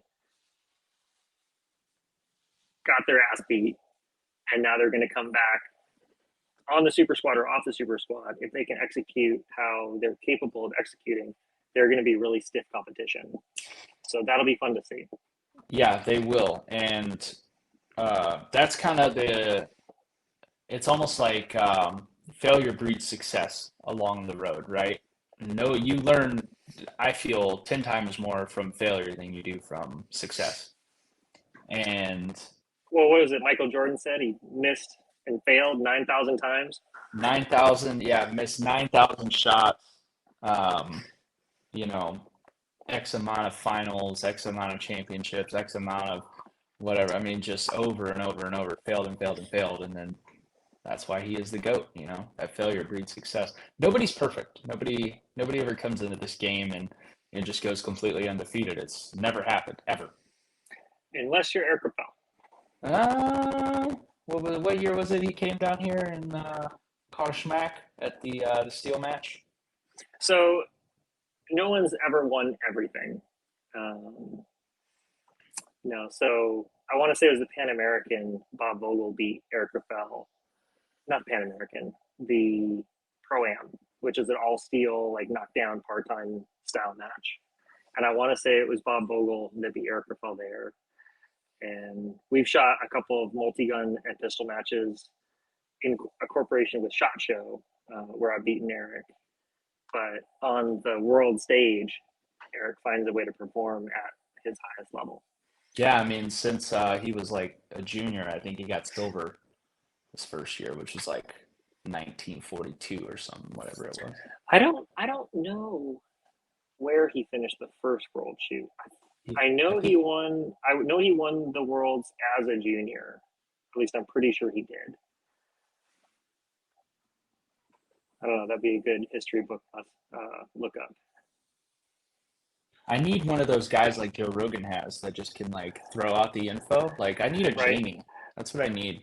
Wouldn't that be so nice in life to just have somebody to do everything for you? Mm-hmm. Actually, the IPSC handgun world shoot. His first one was in Brazil in 1996, and he did win it as a junior. It was the IPSC European Handgun Championship in '95, the year before, where he got silver as a junior. What a So loser. what a piece of shit! Just a terrible loser of a human being. Uh, yeah, that's crazy. Have you met Eric or had any conversations with Graffel? I've had Griffel on this podcast. I know you don't listen Oh yeah. to it, and until now, never came on it, even though we're like friends. But I mean, hey, it's all good, bro. I'm sorry. I'm sorry I hurt your feelings, Trevor. No. I've talked to Eric. I've spent some time with him, got to know him. Really cool guy, but just a totally different type of human being. He's a good dude. He's very competitive. He's got definitely that gear he switches into on match day. But he's obviously an amazing shooter. He works his ass off. He practices like crazy. But he's a good dude. He's always good for always down for a good conversation. Yeah, which is pretty awesome, which I enjoy. I gotta have him back on here, by the way. He mentioned it at SHOT Show. He was like, "When am I going to come back on the podcast?" I can't speak French, but I was like, "Anytime, buddy." No, but how much do you practice? It depends what majors are coming up. If there's a big event that I'm working on or working towards, like I'll be out at the range 2-3 times a week leading up to it. For When you're maybe there, how many rounds do you shoot? they're like at a practice session, fairly low, probably between 2 and 400. I'm Okay. not a super high round count guy. I feel like after a certain point, unless you're working on Steel Challenge, which is a totally different thing, but I think after a certain point, you just kind of hitting your head against the wall and it's just shooting rounds down range. But that's me. And then, so 2, 3 times a week you go out to the range, but how often do you like, are you dry firing mainly then? Dry firing is really boring, Trevor. So I I mean, used to dry, you're not I wrong. used to dry fire a lot. So years ago, little Nils would dry fire all the time, like once a day type stuff, and then go to the range whenever he could. But nowadays, my major match schedule is so packed. There are weeks where like I'll fly out on a Thursday, shoot Friday, Saturday, Sunday, fly home Monday, volunteer at the local club on Tuesday, and then leave Wednesday again. So there are definitely times where I'm stretched a little thin and I don't have time to practice per se, but that's replaced with major matches. So I'm still Yeah. shooting, but I'm not necessarily working on specific skills. Do you dry fire like the day of the match, like maybe in your hotel room or something like that, or I no? play with guns all day, every day. Like Yeah. that's just what I do. But to strap on a rig and like I'll do that if I'm working on something specific, like if I'm working on a particular type of reload Scoop draw. or scoop draw, or if there's a major match coming up that has a lot of table starts with unloaded guns or like something specific that you don't normally see and there's a lot of it at a major match, I'll practice that kind of stuff with dry fire. But to just rig up and dry fire for the sake of dry fire, maybe if I did that more frequently, I'd be better. But yeah, I'd rather shoot real bullets. Maybe if I did that, I'd be better. I'm gonna read the list if you keep saying shit like that. Swear to God, I'll read the list. So that list doesn't include all the major matches I've lost, Trevor. So Yeah, well, neither does Jordan's Wikipedia page, but who gives a shit? At some point, nobody cares about the ones you've lost, besides you. yeah, It's like it hurt you though. remember It you remember hurt. the movie? Did you ever see the movie The Guardian with Ashton Kutcher and is No. it Kevin O'Connell? Who is it? Where he plays Ashton the Kutcher, the guy from that '70s show. yes, where he plays the where listen, No. where he plays the Coast Guard diver, the rescue diver. Mm-mm. Okay, well, you got to watch that movie, dude. That's a phenomenal movie. But Called The anyway, Guardian. it's called Guardian, Yeah. and his mentor, who's known as like the goat of rescue swimmers, he keeps asking him like, "What's your save number?" Because like the numbers keep changing when he asks people, right? He's like, "What's your actual like? What is your number of amount of saves you had?" And he goes, he says like, you know, 300 and some odd, right? And he's like, okay, it's a little low from what I thought, but whatever. He goes, that's the number of people I've lost. He goes, it's not about the ones you save, it's about the ones that you lose. He's like, that's what stuck to his head. So you as a competitor probably remember your losses just as much as you remember your wins. But on the outside looking in, everyone else sees this obnoxiously long list that I have to scroll 1, 2, 3 scrolls to get through. Okay, so just revel in it a little bit, buddy. Like 2022 alone. Like, what is that? 1, 2, 3, Well, 4, last year was my 5, best 6, year. 7, So 7, 8, 8. Not just like level twos. Like, these are national titles. Oh, crazy. It's bananas. It's crazy to think we're only 5 years apart. What the fuck have I You're just done a with my baby. life? You're just a baby. Look at that. My shelves are empty. Hey, you have a podcast. I don't have a podcast. I'm sure if you did, everybody would I listen to it a I lot more than they I do have a now. trophy too. All right, I have a trophy. JJ has the one I wanted, but I have a trophy. I know. This is gonna be my podcast studio, but we're getting the floors redone in here. We just did the rest of the floors, and once that's done, I'm gonna set everything up. I have a bunch of really nice trophies to go on the wall. You know, some from shooting, some from powerlifting, some from other stuff. I didn't know But you did powerlifting.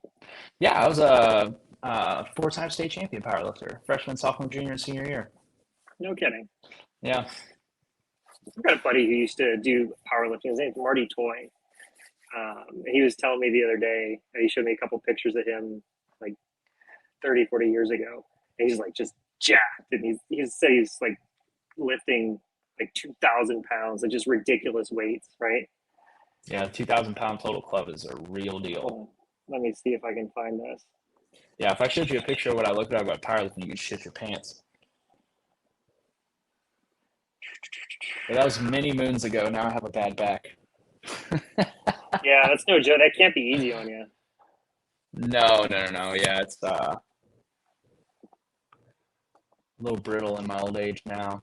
But yeah, I got a good amount of powerlifting trophies to toss up there whenever I get the studio finally put together. Marty said, Jesus.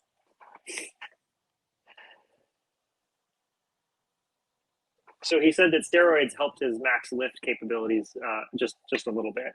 Just a tad bit. But he said when he was 100% natural, he was lifting. He was in the 2,100 pound club, Mother which is just ridiculous. He was 6'2", 220 pounds. That's a 700 pound per lift average. Like this guy was a monster. That And then is he says here, bananas. with a little bit of juice, he ended up at 355 and just in the 2,500 club, which is insanity. So I never got to the 1,800 club. Got halfway there. I got to the 1,700 club my junior year and just barely added on to it at the end there. That is a 400 pound difference. That is a whole nother lift. Yeah. And I was not a small guy. I mean, I wasn't a super heavyweight or anything. I wasn't a heavyweight, but that's a fuck ton of weight. Jesus Christ. Yeah, Marty was a monster, and that was I think before he became an orthopedic surgeon or an orthoscopic surgeon. He's a doctor too. Jesus. Can you imagine that guy walking in? Just like, all right, this is what I'm going to do. I'm just going to, with my bare hands, break open your chest, pull your heart out, I'll fix it a little bit, shove it back in there, close that shit up. Exactly. Yeah, that's nuts, man. I was around a lot of those people, you know, like my lifting coaches back then were Brian Vickers, who's a world-renowned, like 19-time national and state champion. He's world's strongest cop at one point. And then Tiny Meeker, who is the best bench presser to ever live.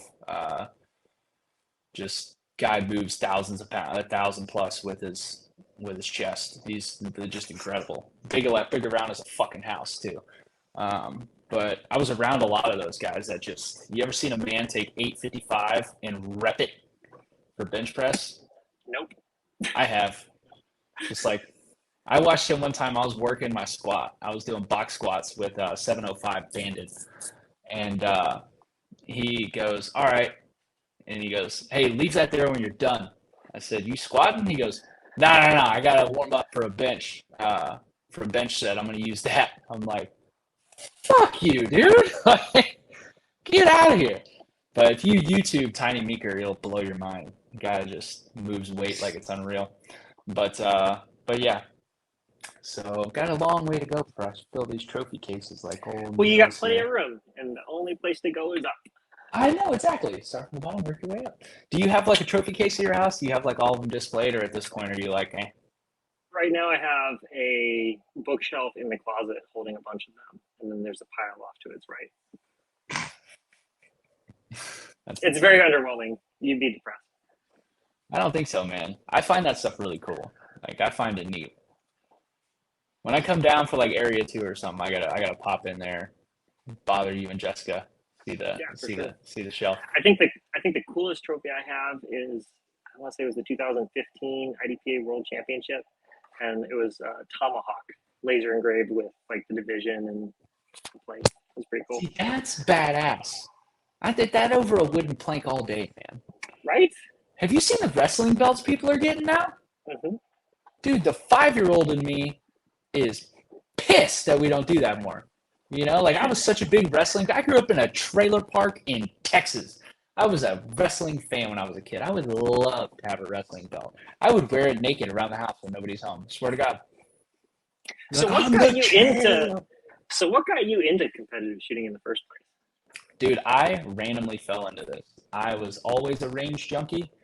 Always a gun guy. Grew up hunting and fishing every weekend. Got my parents got in a little bit of trouble when I was in high school, truancy trouble because I was gone so much hunting. Like, but we were Hmm. broke and we were rednecks. Like that's all we had to do. Like case of shotgun shells and a case of beer, bro. Grab the shotguns, let's go. I ran the same Remington old piece of shit pump action 12 gauge my whole life, you know. And then when I got a little bit older, I got into oil and gas. One of my buddies, who I would go to the range with regularly, David Canales, he said, "Dude, we need to go try out this stuff I saw on Hot Shots." And he was like, went down a YouTube rabbit hole and just found it. And I'm like, all right, cool. So he signed us up. It was an IDPA event originally. Okay. We couldn't make it. Then the next weekend was USPSA.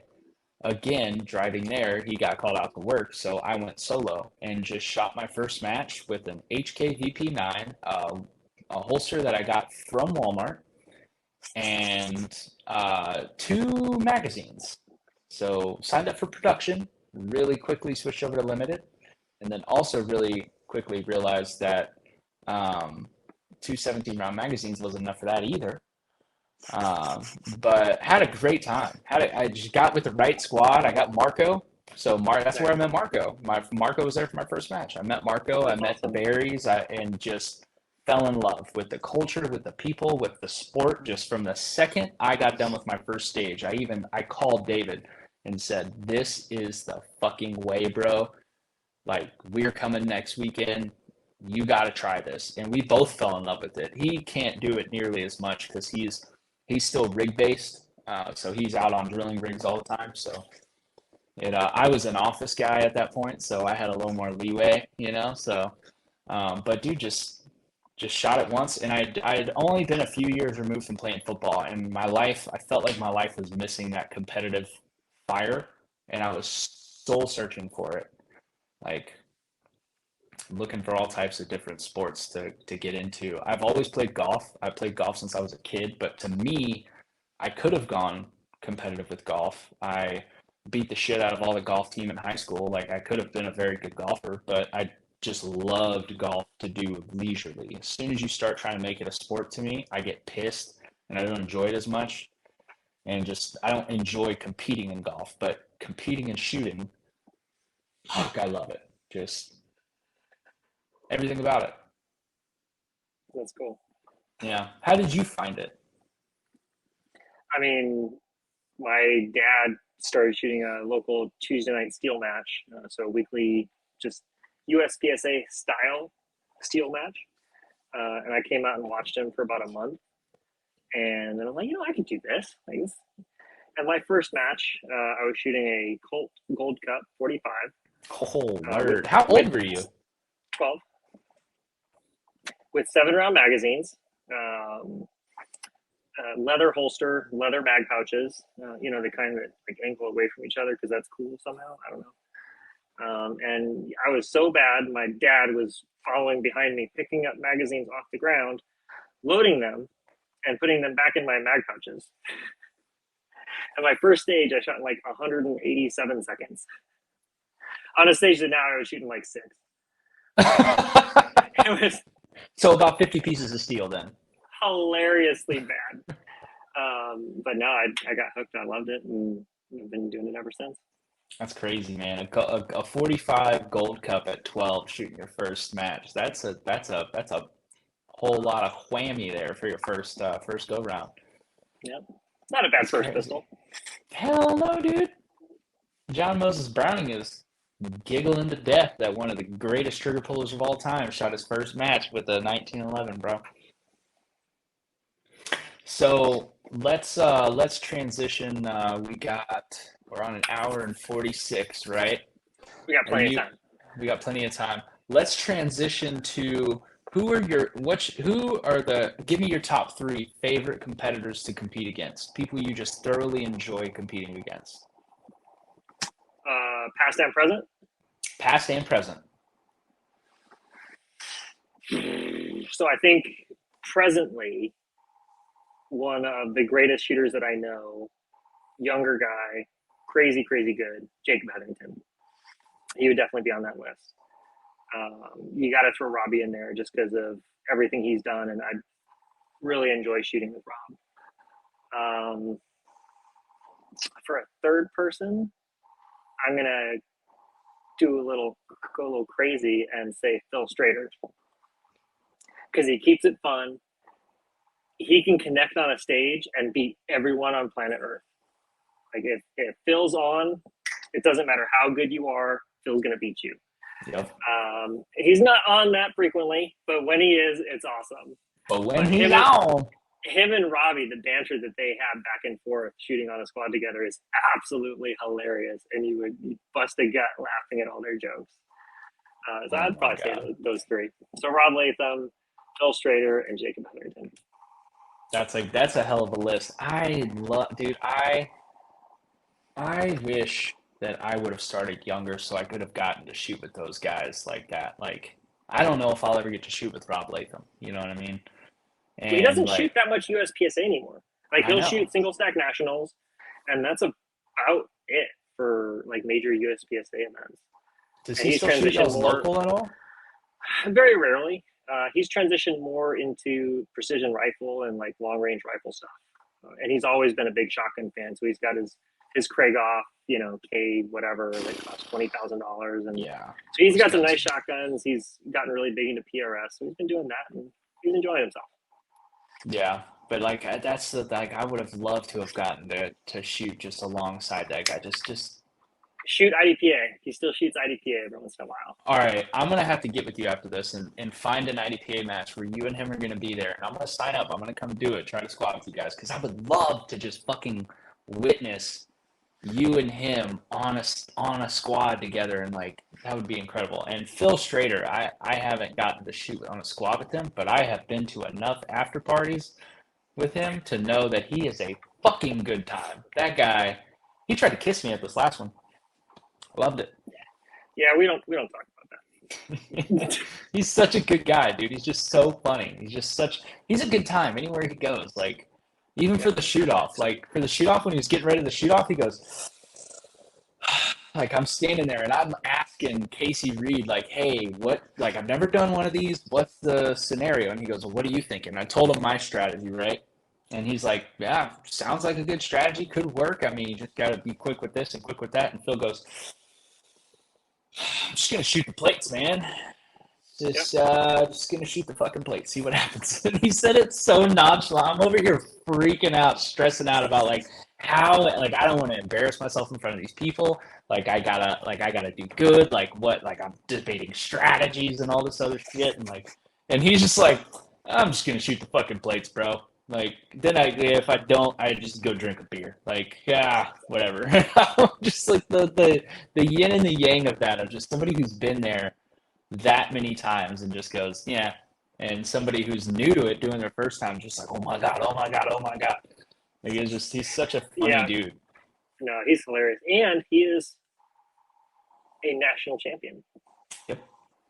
He's a beast. He's a beast. As far as IDPA matches that I know Robbie's going to shoot, that I'm also attending, is the Rocky Mountain Regional IDPA Championship in Colorado this year. Okay, I'll have to get those dates from you. Okay. We'll get it It, offline. It's like no, I see it right now. It's May 27th, 28th. I think I actually am free those days. I'll have to check. I don't have a fancy schedule like you. You probably have like a big, you got like a big whiteboard with all your dates on it. Yeah, I have to. I'm not smart enough to remember all this stuff. Neither am I. My wife keeps my schedule. I'm gonna be 100% real with you, bro. I tell her the dates and she puts them down in her calendar, and then she reminds me of all that shit. Like, I completely forgot about Puerto Rico. Completely forgot about it. I didn't even book a flight or a hotel until 2 weeks prior. Because she was like, hey, honey, you're going to Puerto Rico in 2 weeks, right? And I'm like, fucking, am I? She's like, yeah, you have done anything for that? I'm like, no. She's like, you should probably start booking flights. I'm like, ah, shit.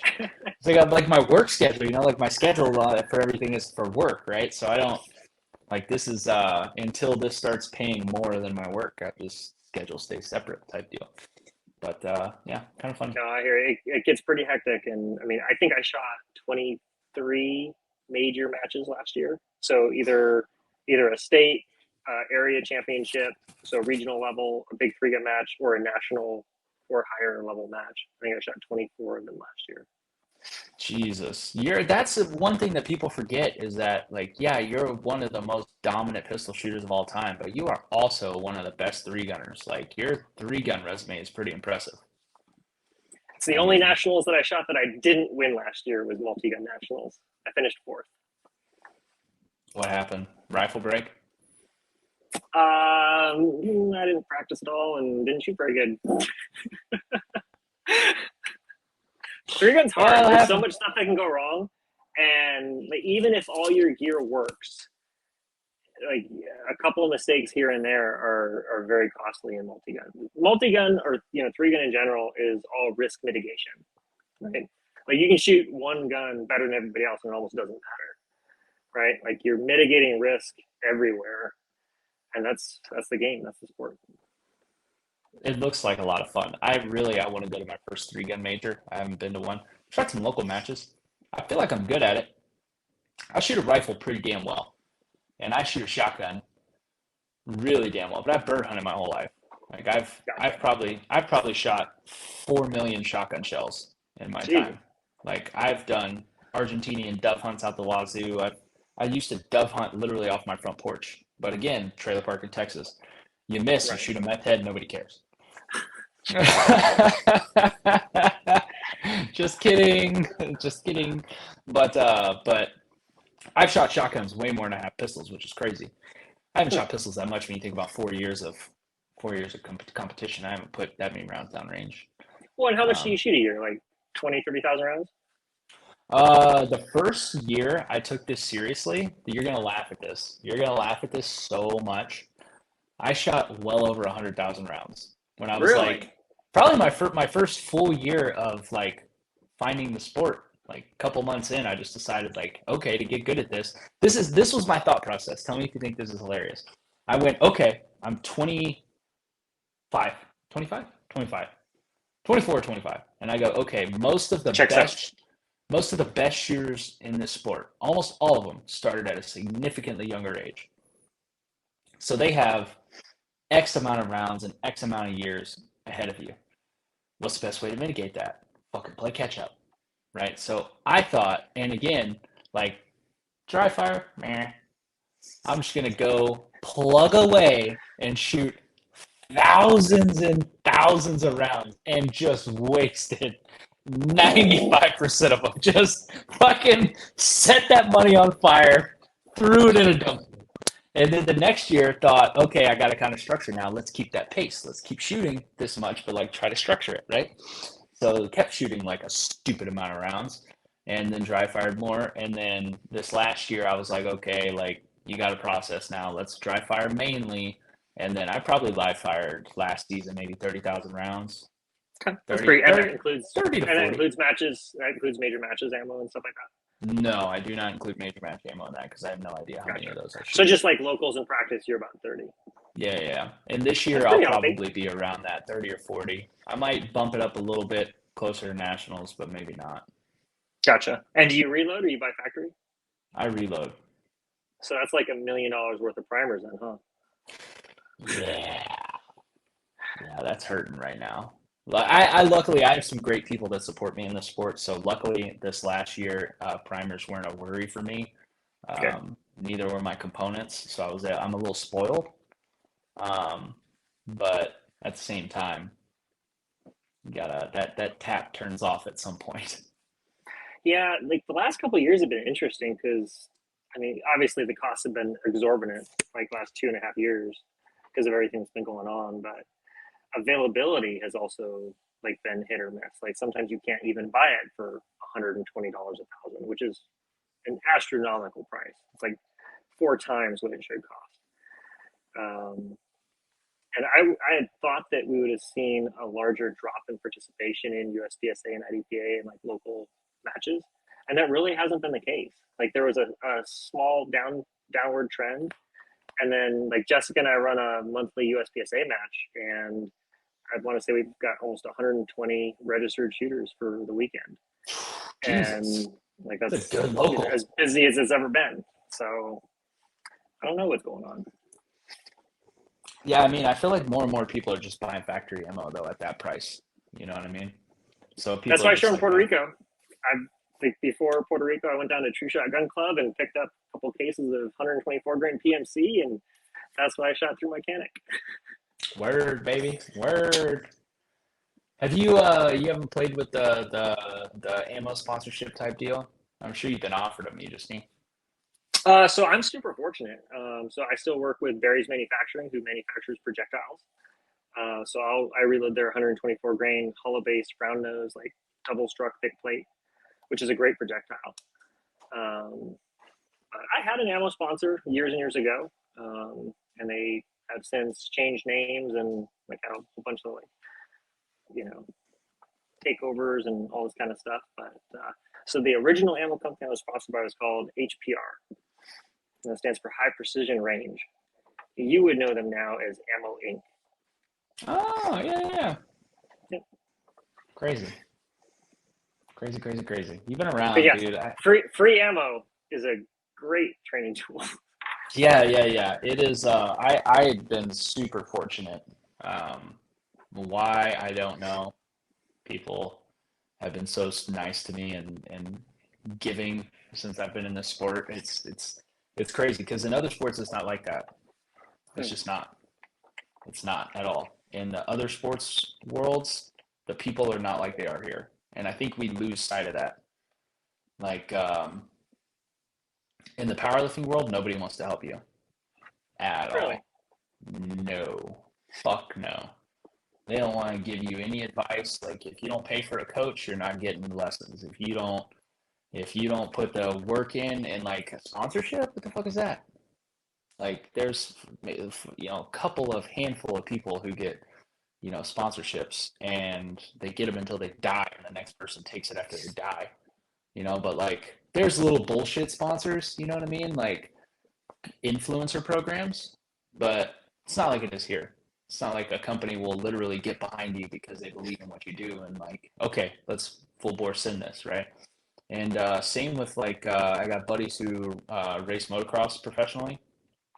Like there's a certain amount of factory rides. Other than that, like sucks to suck. Like we'll give you discounts on stuff, but that's it. Like you buy a bike and then we'll give you some parts here or there and suck it up, Buttercup. You got to roll with it. Like golf, buy your clubs, bitch. You know what I mean? Like it's a lot of the other sports. It's just not like that. Baseball, football, all that. Like Yeah, just think about it. it's definitely a unique sport. I mean, obviously it's smaller than all of those, but like in our world, to use a golf analogy, like when can you go to a tournament and compete with Tiger Woods? Never. Not unless you're Never, a celebrity. never. Yeah, never. Yeah, it's crazy. But like in what we do, like you can not only compete in the same tournament as them, but there are opportunities sometimes to actually compete with them on the same squad. And you just don't see that in virtually any other sport. Yeah, you So I really think that's don't. a And real neat it's aspect that we have that other people don't enjoy. yeah, and that's what's great. And I think a lot of people are spoiled for that fact that like think about it this way, right? When you think of and I'm gonna compare you to Tiger Woods, don't rebuttal me. Just shut up and take it. I'm more of a Uh, DJ thing, but okay. There you go. Uh, I would say like you being able to go and shoot a local match with 120 other people, right? And they just get to shoot with you. Like they can just come up and talk to you and watch you shoot. And if they get to squad with you, they just shoot with you. Like it's so crazy. But like nobody at their local country club is just gonna walk in one day and just be like, all right, we're gonna play this money game. Like I play a money game at my country club every week, right? Everybody throws in $20. We go out, we, see who sucks less. And like it'd be like if Golf is Tiger Woods hard. just be like just if Tiger, yeah, it is hard. It's the hardest sport. Shooting is the only sport I equate to golf in level of difficulty. They're very, very similar. I don't know But if it my sights were attached to a 3.5 foot pole that I had to like swing. I don't know if I would be that good. listen, I will tell you that the abilities that you have in shooting and the level of precision and your mindset and everything else, if you would have found golf at the age of 12, you would be just as dominant at that sport. Your hand-eye coordination, everything about it. You have Have you seen me throw things? no. That's regardless. Listen, I know a lot of really good golfers that are so unathletic in real life, but like you're an actual athletic person. Like you would have with your mindset, your ability to process things, your understanding of things, like the what you were able to do in shooting, you could probably do in other sports. You just would have to apply it then. But it would be like if I went to go play my local money game and every week Tiger Woods was there. Right. Could you fucking imagine? That would be What would you insane. do? Well, so First it's off, funny. I would have to change my pants. So some people would look at that from a negative perspective, though, because now they'll never have an opportunity to win, right? So they look at it from completely the wrong angle, where Yeah. they should look at it as a learning opportunity. You basically get to watch somebody put on a shooting clinic or a golfing clinic and learn from that. But you'd be surprised how many people look at it and they're like, oh God, he's here. There's no possible way I'll ever win ever again, right? And it's just the wrong mindset to have. That was probably one of the coolest things at my local club. Because for the last X number of years, there have been very few people that have been able to, if I'm shooting well, beat me. But shooting single stack or production or carry optics, I'm not just competing against the people in my division. I'm also shooting against open shooters and limited shooters, right? So I've always used that as competition to drive my performance and be better, right? Give myself a measuring stick that is maybe unfair, but it's like pushing me to be a better shooter. With the introduction of PCC, that elevates that gap even more, right? So now someone who's not as experienced maybe isn't going to grip the gun or like do some fundamental stuff as well with the pistol. All of a sudden, they're a much better shooter because they're shooting a rifle. So that's been an interesting challenge using that as kind of a yardstick to measure myself against rather than people in my division. So I think, Yeah. That introduction and having it lumped in and competing against people with that advantage has been a huge benefit, at least for me. Yeah, which is awesome. That's awesome. And I agree, some people do take that mindset that like, oh, he's here, I'm not gonna. But that's a loser's mindset, in my opinion. Sorry to say. I mean, that's if you get pissed because somebody who is a higher caliber shooter than you shows up to a match that you were hoping to win, and you immediately go, well, fuck, I'm never gonna stand a chance if that guy's here. You're never gonna beat that guy. I mean, you might get lucky, but you're not going to dominate him like he's dominating you. Like, fucking love shooting against people better than me because it's a learning experience every single time. And I know eventually, if I stay the course, one day someone's going to say that about me. Yeah, it's a process and you never stop learning. Yep. Yep. It's crazy. It's crazy, man. It's a nutty game we play. You play it significantly better than I do, but we still play. It's 90% mental and the rest is in your head. Yeah, that's such a good saying. That needs to be on a t-shirt, dude. Seriously, it's 90% mental and the rest is in your head. That's solid. That's solid stuff right there. All right, so let's transition to some of the fun stuff, some of the guessing games, right? I don't know if you've ever watched my podcast, even though we're friends, but I do some segments where Do you want me to I honestly answer that question, or you want me to lie? no, honestly answer it. I've watched snippets of it on Instagram. Yeah, it's cool. Fine. There's a lot of people who don't listen. It's all good. That doesn't mean we're not friends. Right.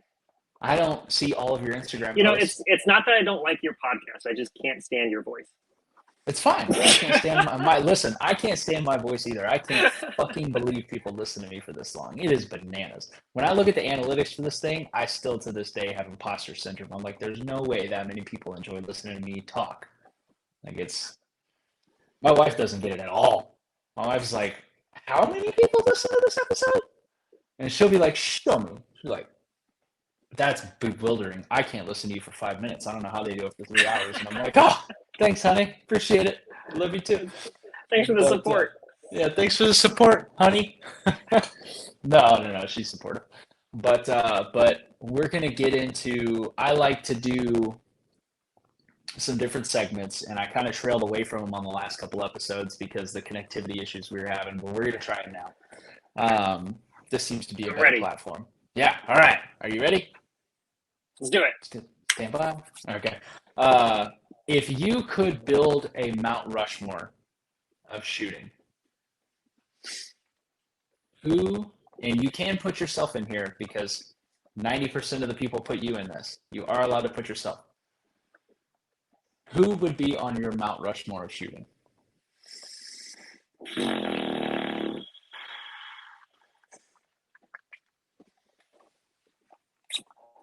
Mount Rushmore of competitive shooting, like practical shooting, like what we do. Practical shooting, yes. Mount Rushmore Okay. practical shooting. And you Okay. could throw three gunners in there. You can do whatever. Just as long as Nah, they pull the nobody cares trigger. about three gun. Nobody Nobody gives a cares shit about about three three gun. gun. Sorry to say, guys. Nobody cares about three gun. I mean, Daniel Horner might be in there, right? Like he's won enough and been dominant enough over the years, but I don't. Let's see. Well, Robbie's obviously there. You have Mike Boyd, obviously. That I think is an easy one Legend. too. Jerry Micklick, be an easy three. Um, Beyond that, I think right now you would have to put Eric Raffel in fourth That's a solid because Mount Rushmore. he's newer, and when I say newer, he's like 40, like early 40s. He's still young, and he's got a lot of matches ahead of him. But I think Robbie, Mike Boyd, Jerry Micklick, and Eric Raffel. That's a solid Mount Rushmore. That's one of the better Mount Rushmores. I wish you were on it. Then it'd be I perfect. mean, so maybe in a couple of years I'll deserve to be the fifth man. Maybe they'll add to it.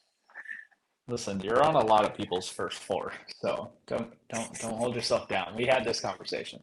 I could go. I at one point I'm going to go through and record all of them and just snip them back to back to back and just total it up. You'll be up there. All right, so that's solid Mount Rushmore. Solid Mount Rushmore shooting. Well done. And I would Golf put clap. that Mount Rushmore up against anyone else's Mount Rushmore, and mine would win probably 99% of the time. That's a solid Mount Rushmore. You're so competitive. I love it. Yeah, Duh. All everything's right. a competition, man. Everything's a competition. All right. So we don't have a Hall of Fame in this sport for some reason. Be pretty simple to do. I don't know why we don't do it. Who would be your five first ballot Hall of Famers? Now, here's the criteria for Hall of Famers. All right. It's going to be similar to the NFL, where they have to be somewhat retired. So, like, if they're like here and there shooting, they can be in there. I mean, there would be some of the same names on that list. Obviously, Michael Boyd, who's no longer with us. R.I.P. Yeah, that was really sad what happened to Mike. Way too early. He was very, very young. I never got to meet him, and I'm so upset about it. Phenomenal shooter, very analytical person.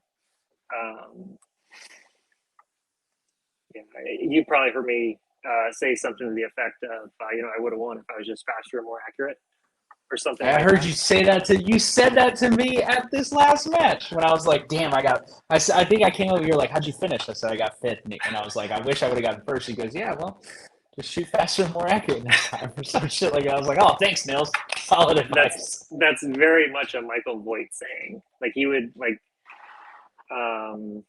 he's very matter of fact. Um, he'd say it how it was, and he didn't make excuses. Like his performance was his performance. If there was something he could improve, like he'd work on it, but he wasn't going to make an excuse or complain or say I would have done this or I would have done that. Like I would have if I had just been better. We That can was all very what if much. our way into a championship. um, I think Robbie would absolutely be on there. Um, as far as like retired shooters or people who deserve to be in the Hall of Fame, I would Let's just do not say, retired. Just who deserves it well, right now. so because there are people that are quasi retired, Dave Savigny being one of them, and it's not necessarily because he doesn't enjoy shooting anymore. He just can't physically perform the same way he did several years ago because of physical injuries or whatnot. But I think Dave Savigny would deserve to be in there. Ron Avery, if you know Ron Avery, would definitely be on or in a Hall of Fame of some sort. Um,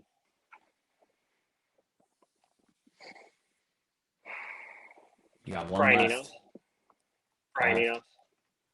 Brian Enos. That's a I solid. That's a think solid Hall of Fame class there, bud. so. I would say Brian Enos from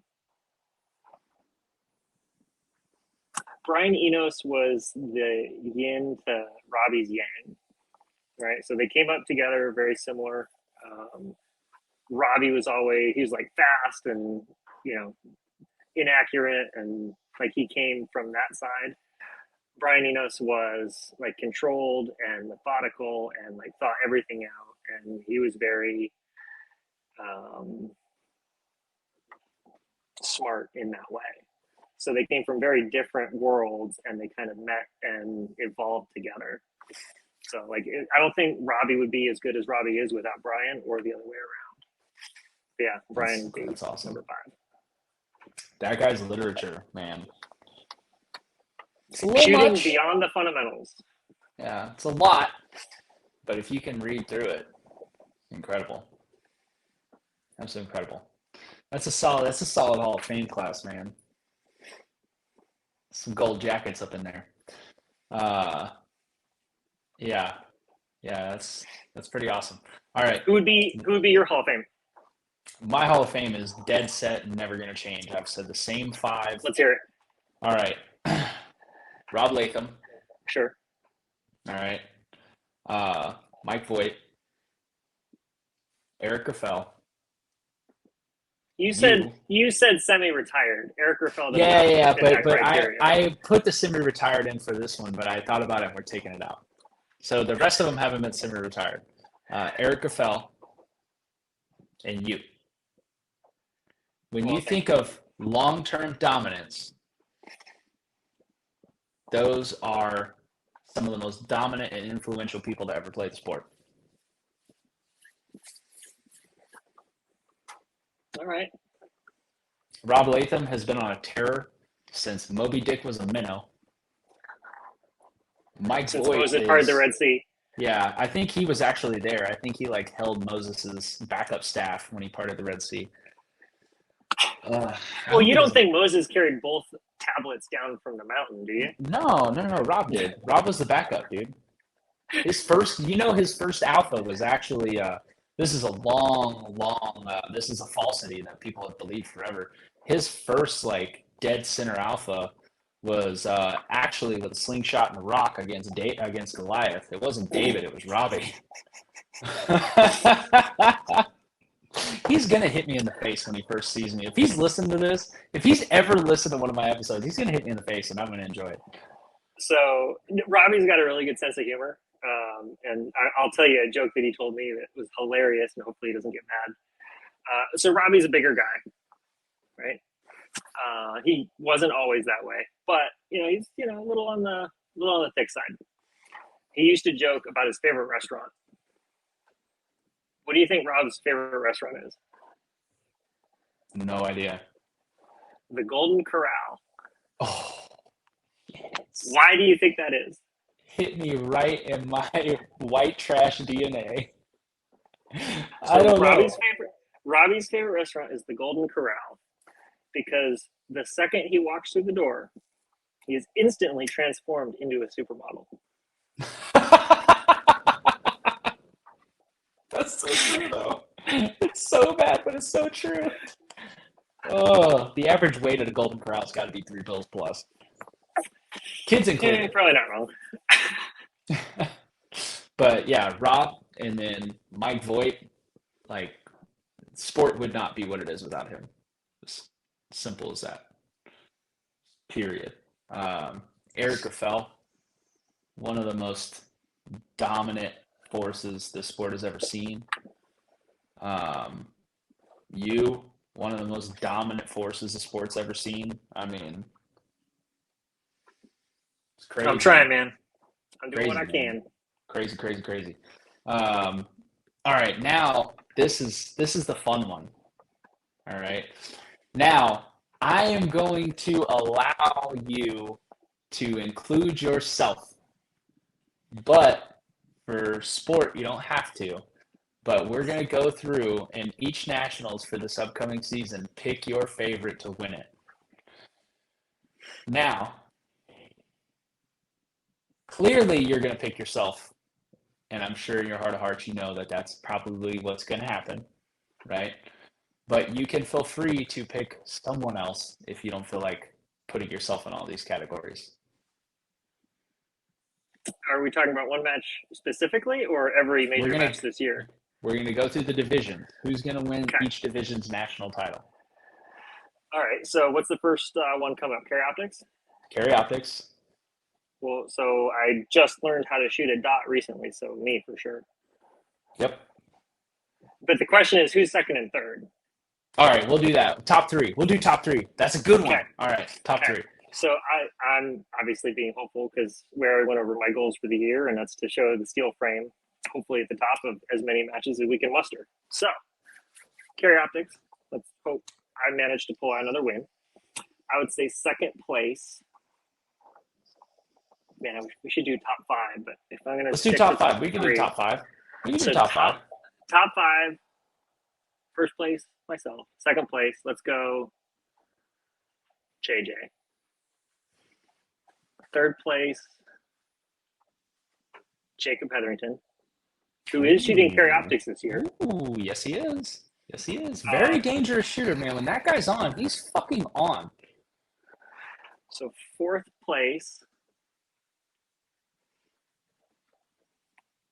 I'm not going to put Max in the top five. He's going to be mad. Fourth place is going to be Tom Castro. Oh, shit, son. Look at you. Fifth place is going to be Isaac Lockwood. Love Isaac. Solid pick. Very fundamentally sound shooter. Just so talented. So talented. That's a good top five. That's a good top five. I think that has a fairly high probability of working out that way. That does have a very high probability of working out. No Max Michel. Interesting. He's been struggling the last couple of years. Yeah. I think that's a combination of just the level of competition has been getting deeper. But like you never know what issues everyone's dealing with, and everyone's got some. So yeah, everyone does. I know Max. I've heard, it's hard to carry that dominance as you get older, injuries and home and everything else. I mean, sometimes, man, that shit eventually all catches up with you. That is a solid top five. Solid top five. No Mason Lane either. I dig it. Well, if you don't put Max Michel in there, I mean. Yeah. I like it, man. I like it. That's a high like it. Listen. So the interesting thing about Tom Castro and Isaac is they both. Castro's never shot on the men's super squad at nationals, but Isaac has. So he's been through like a year of performing quite well, good enough to get on the super squad, shooting on the super squad, getting kind of a reality check, still shooting at a high level. He's just had some major match mistakes that he'll clean up this year, I think. Yeah. And like, so this year or last year at Care Optics Nationals, he didn't shoot well enough to get back on the super squad. So unless we have some people drop out, he'll be shooting off super squad. So he'll have had the experience of shooting with us, but he won't have that direct pressure this year. So it'll be interesting to see. Which is a how that works dangerous out for him. place to be. And I would argue that Isaac is one of the most like mechanically sound shooters out there. Like his like draw is probably better than anybody else. His transitions are crazy good. His splits are awesome. Mechanically, Isaac is very, very good. Yeah. And then Tom Castro, who also shoots mechanic, by the way, has really come a long ways. He's shot really, really well the last couple of years. Hasn't managed to put it together in a pistol nationals yet to perform at the level that he's capable of. But this last year, he shot the Pan American Extreme, and I want to say he won PCC, a division that he shoots very, very little against some very stiff competition. So he's definitely figuring it out, and I think he'll do very well this year. Yeah, Tom's a beast, man. Tom hit a gear. You know when you talk about hitting gears? Like, Tom was missing something, and then it just clicked. And one day, Tom just showed up and started fucking people's world up. I witnessed it with my own eyes. I'd shot against Tom and was like, oh, like, he's a good shooter.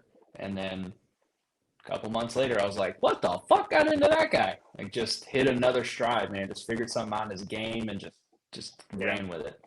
No, Tom's legit. Tom's legit, and like he's put a lot of time in.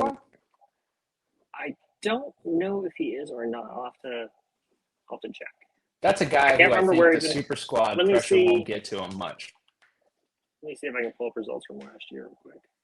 I don't think the super squad pressure will get to Tom too much. Tom's a rock. He's got a good mental game.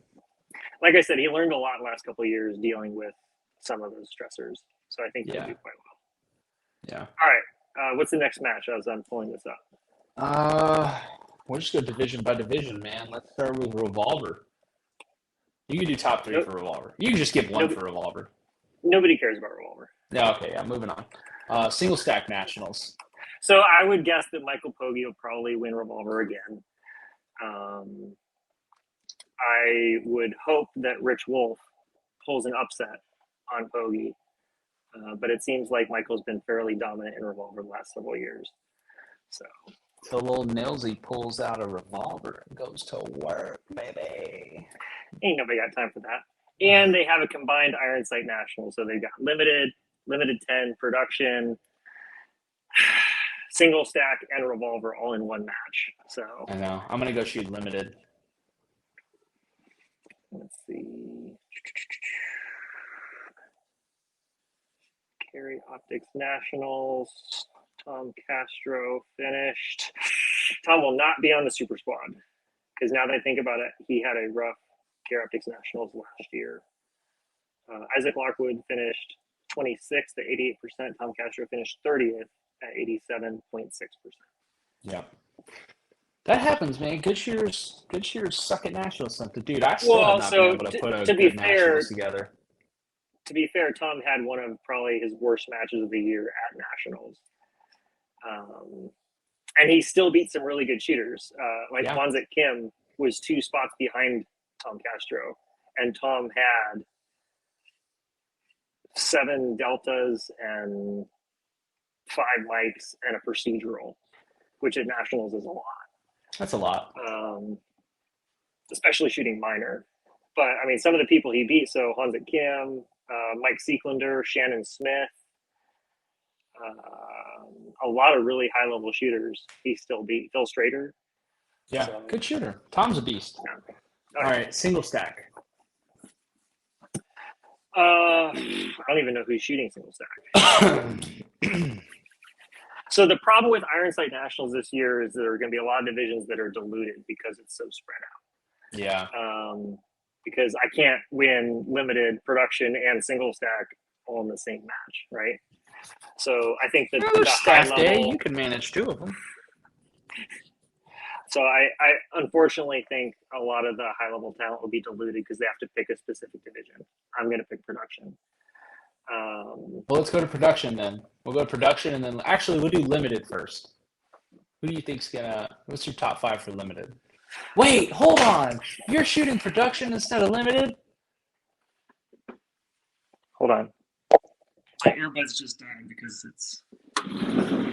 Give me a second. You can go budless.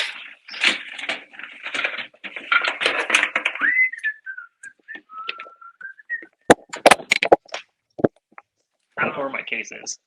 Just go budless. Yeah, I can hear you just fine. Can you hear me? I can. Do you have like an echo when you talk? A little bit. A little bit. Okay. Let me see if I can solve this problem. Here, why don't we do this? Why don't we both go budless, and that'll fix it.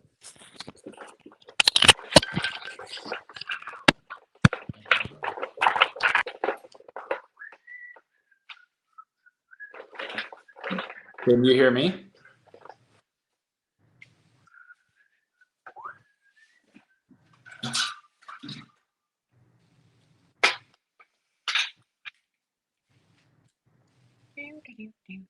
Can you hear me?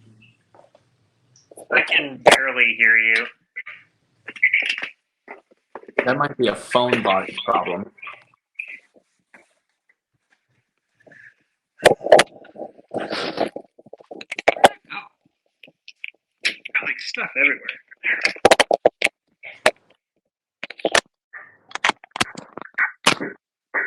All right, so to get this audio functioning,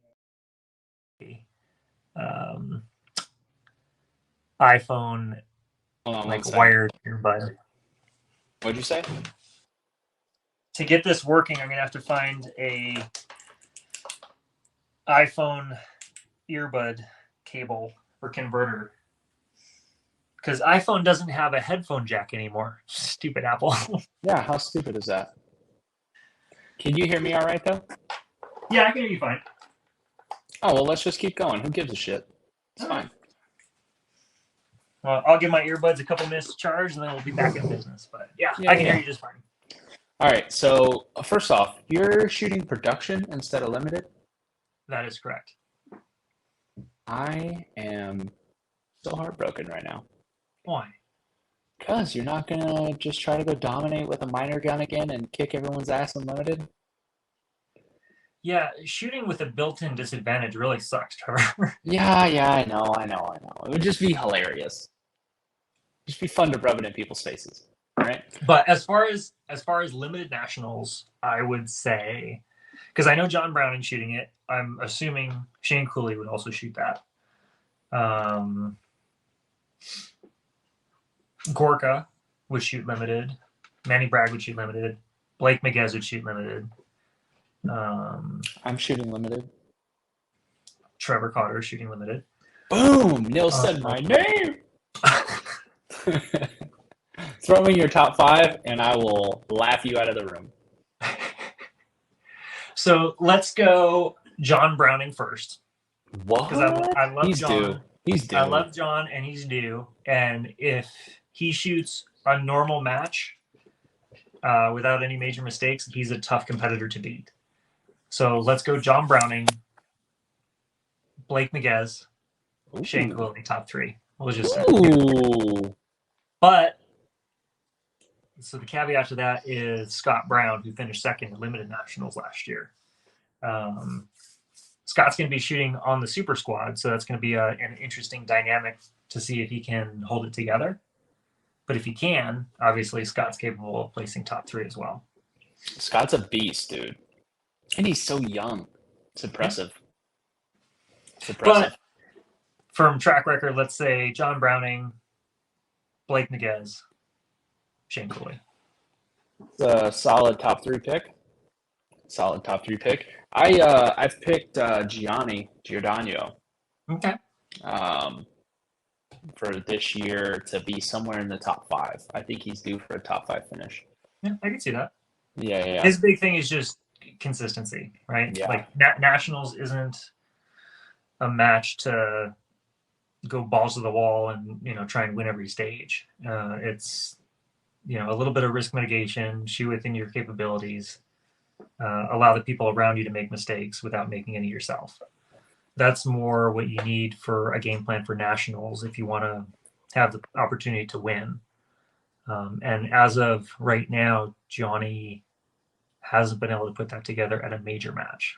He's definitely capable of it, though. Yeah, definitely. All right, let's go production. You, clearly. So I don't know everyone that's shooting production, so it's going to be tough to do like a top 3 or top 5. I'm going to do my best to try and come away with a win. And I have the new steel frame, so it should make my job a little bit easier. So let's go me, number 1. I would assume JJ would decide to shoot production as well. And he's a really good iron sight shooter also. Jacob, I would assume, is shooting production as well. Sal Luna, also shooting production. Sal's a good shooter, man. Yeah, Sal's awesome. Handsome motherfucker. Handsome motherfucker. I'm trying to think. Mason, obviously. There's a lot of killers in there, man. So I want to say JJ number 2 just because of what I know he's capable of doing and like how he deals with pressure situations and all that kind of stuff. But I also let's go Jacob second. Ooh. Who was second at Production Nationals last year as well. And let's go JJ third. All right.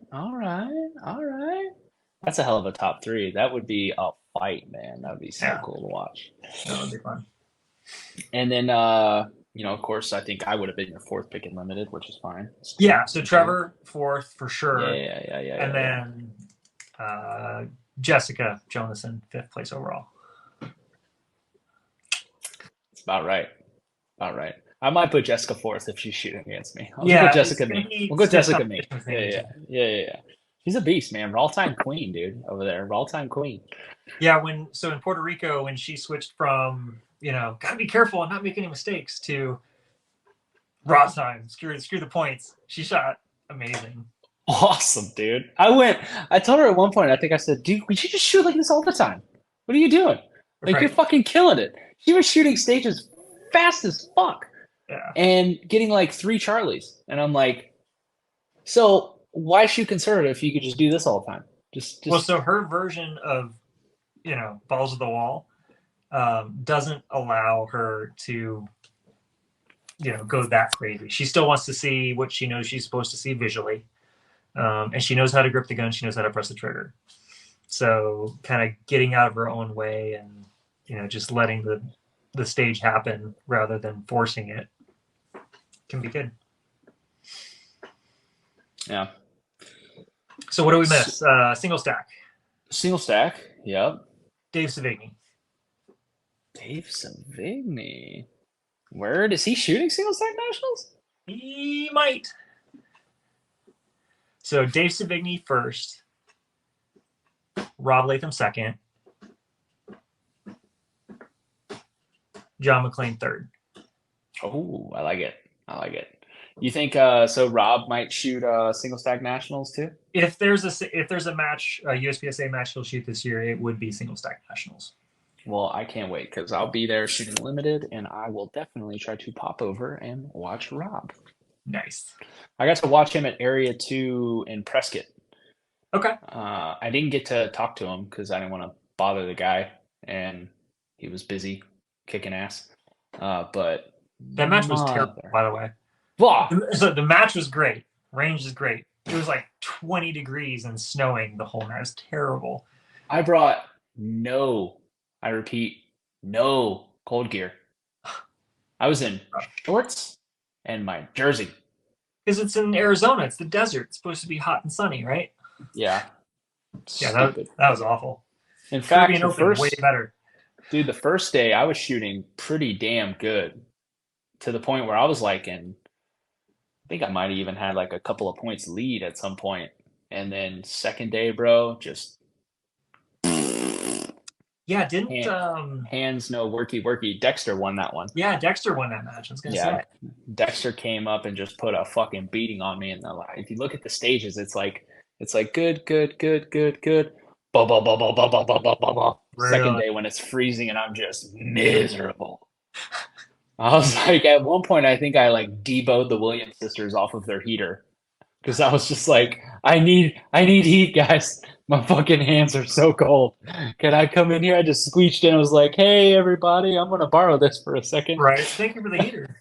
Yeah, Thank no, you for the Dexter heater, shot well. guys. He shot on our squad, and you could definitely tell, like he knew where he was as far as position, and he held it together. He was very professional. Like he like cruised to the finish basically. Oh yeah, just Because crushed he's it. one of those guys historically who's like kind of hero or zero, right?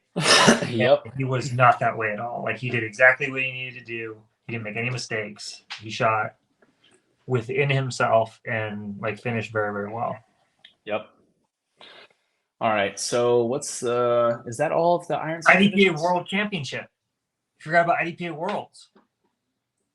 All right, IDPA World Championship. Nils Jonasson wins it. All right, moving on. No.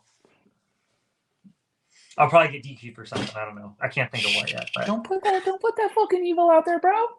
Don't So put that juju out there. the first IDPA Nationals I ever shot, I can't remember what year it was, but I got disqualified after I'd won ESP because I was shooting a 2011, one of Matt McLaren's pistols at the time, and my mag well was like too wide to fit the box, and they had like this new box that was a different dimension, or like the box wouldn't close. Very similar to JJ's safety in production. And after I'd shot every stage, I'd won the match, go to chronograph, make power factor, and then get bumped to you shot for fun. Thanks for participating. Wow, dude, that fucking sucks. Yeah. I'd be so pissed. But let's see, when is IDPA Worlds? That's October. So I'll probably shoot ESP or SSP. So an Iron Sight division, because that'll be a week after USPSA Production Nationals.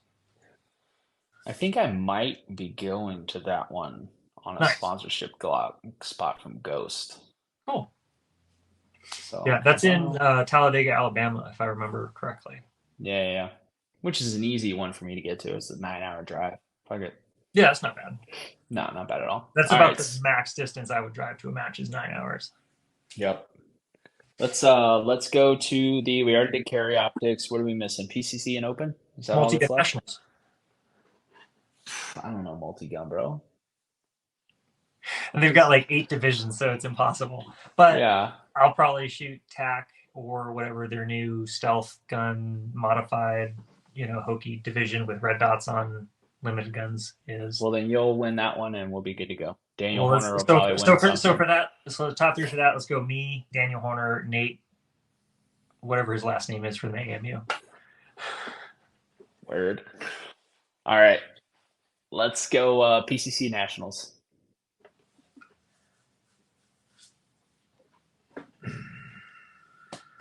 I don't know. You think Tom will pull it out? Think he'll beat Max?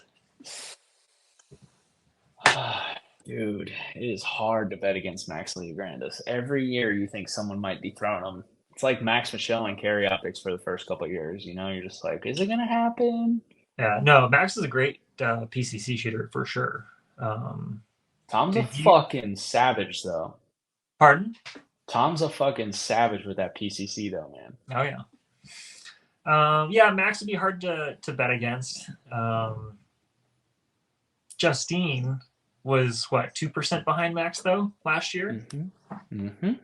So maybe she'll make up that gap and win an overall national title. I would lose my fucking mind. That would be amazing. Cheering and yelling if Justine wins the PCC Nationals overall. I would. Oh, that would be great. So for that one, I'll change it up. I got to go with my buddy Scott Green to win. Solid shooter. I had him Let's on the go. podcast. Let's go. Max Lee Grandes second, Okay. and Justine will dip down to third, It's a solid top three. and then Zach will maybe come in fourth. Yep. Zach Smith. Yeah. Yeah. All right. That's a good top. That's a good top four. All right. I dig it. I respect it. I would switch that up a little bit. I think it would be Max Justine Tom or Max Tom Justine. Or maybe Eric Rafael will come over to the U.S. and beat Max again with the PCC. Did that happen? I want to say it was the Euro Extreme. Max went over and shot PCC, and Eric beat him by a couple percent. Shooting what? A JP. Fucking crazy. That guy's just not fair, honestly.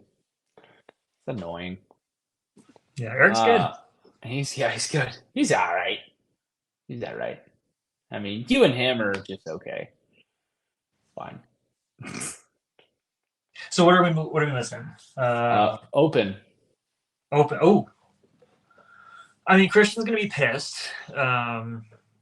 So that would lead you to believe that he'll do quite well. Coming off a world title. Yeah. Trying to think who's competitive with Christian these days in Open, because the guys that used to shoot Open religiously just aren't around anymore. Yeah, you got like Casey and JJ are always right there. Yeah, but JJ's shooting a Beretta Open gun, and Casey's stuff never works. So I don't know. It's tough. I mean, I'll be there. What's up? Top five? Dude, if I'd be honest with you, bro, if I top five, that's fucking job well done. I'd be whoo doggy. Don't let me win a top. Don't let me go top five, bro.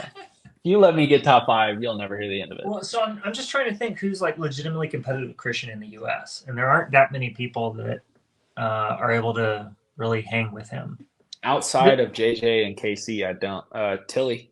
Yeah, Tilly. So there are people. Tilly's about to get some working shit, and he has been shooting really well. Nice. I mean, I don't want to discount what Aaron did last year. I mean, he could potentially win the match again. I mean, he's definitely capable of it.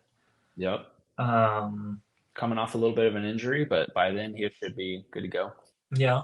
I'm trying to think. JJ definitely be competitive. Mm-hmm. His new open gun he just shot at the Pan American, he says, is a little bit more reliable. Okay. A little bit better. Gotcha. It's good enough to kick the shit out of me. JJ's okay. Yeah. I mean, let's just go with Christian comes in pissed off, takes the win. Tilly comes in second, JJ third. Okay, solid. Round off your top five. I know Castro's shooting Open. He'll be shooting quite a PCC. bit more. He for sure PCC. Probably he would shoot PCC over so? Open. I think. Who else is like legit shooting Open? I mean, Jessica Jonason, fourth, obviously. Yeah, definitely. She has a legitimate shot at a lady. Yeah, there are a couple of girls out of Utah, that are pretty good. Usually pretty high up there too. So she's got her work cut out for her if she wants to win overall ladies. I think if she shoots like she did at the Pan American, she has a legitimate shot. Or at the Puerto Rican match. Yes. If that Jessica shows up, she'd be fucking hard to beat. Yeah. No, she can shoot. Yeah.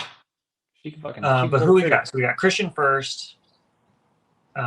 Tilly and JJ. Tilly second. JJ third. You know what? Todd Jarrett's still shooting pretty strong. I know he would shoot Open. But he's shooting PCC as well. Yep. I don't know which he would choose, but he would be up there.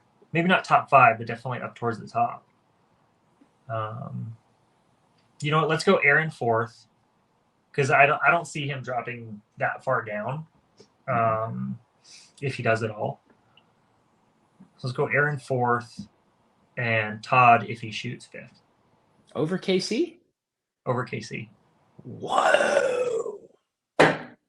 So Casey's super erratic. I love him to death, but like his stuff has to work, and he needs to not have like 12,000 mics. Yeah. But yeah, I'd say that'd be a solid top five. Solid top five. Different than my top five. Solid top five. A little bit different. Just a little different. A little different. But I mean, solid top five. So what are we missing? That's I all think of them. that's all like the major. There's IPSC Nationals, which will be a qualifier this year if I'm not mistaken, right? Yep. Qualify for Worlds. That's my main goal for the next 2 seasons. Qualify for the World Shoot Team. Okay. In open. Yep. Okay. In open. Yeah, my goal would be to qualify for the men's production optics team. Think you stand a good shot, my friend. Yeah, I mean, I did the math on it, man. Like, I feel like if I'm able to firm up the deficiencies in my shooting that we discussed, I can, by nationals, realistically, my goal, this is my goal, so nobody blow up my DMs saying I'm full of shit, because this happens every time I mention where I think I'm going to finish at nationals. I think I can top 10. Okay.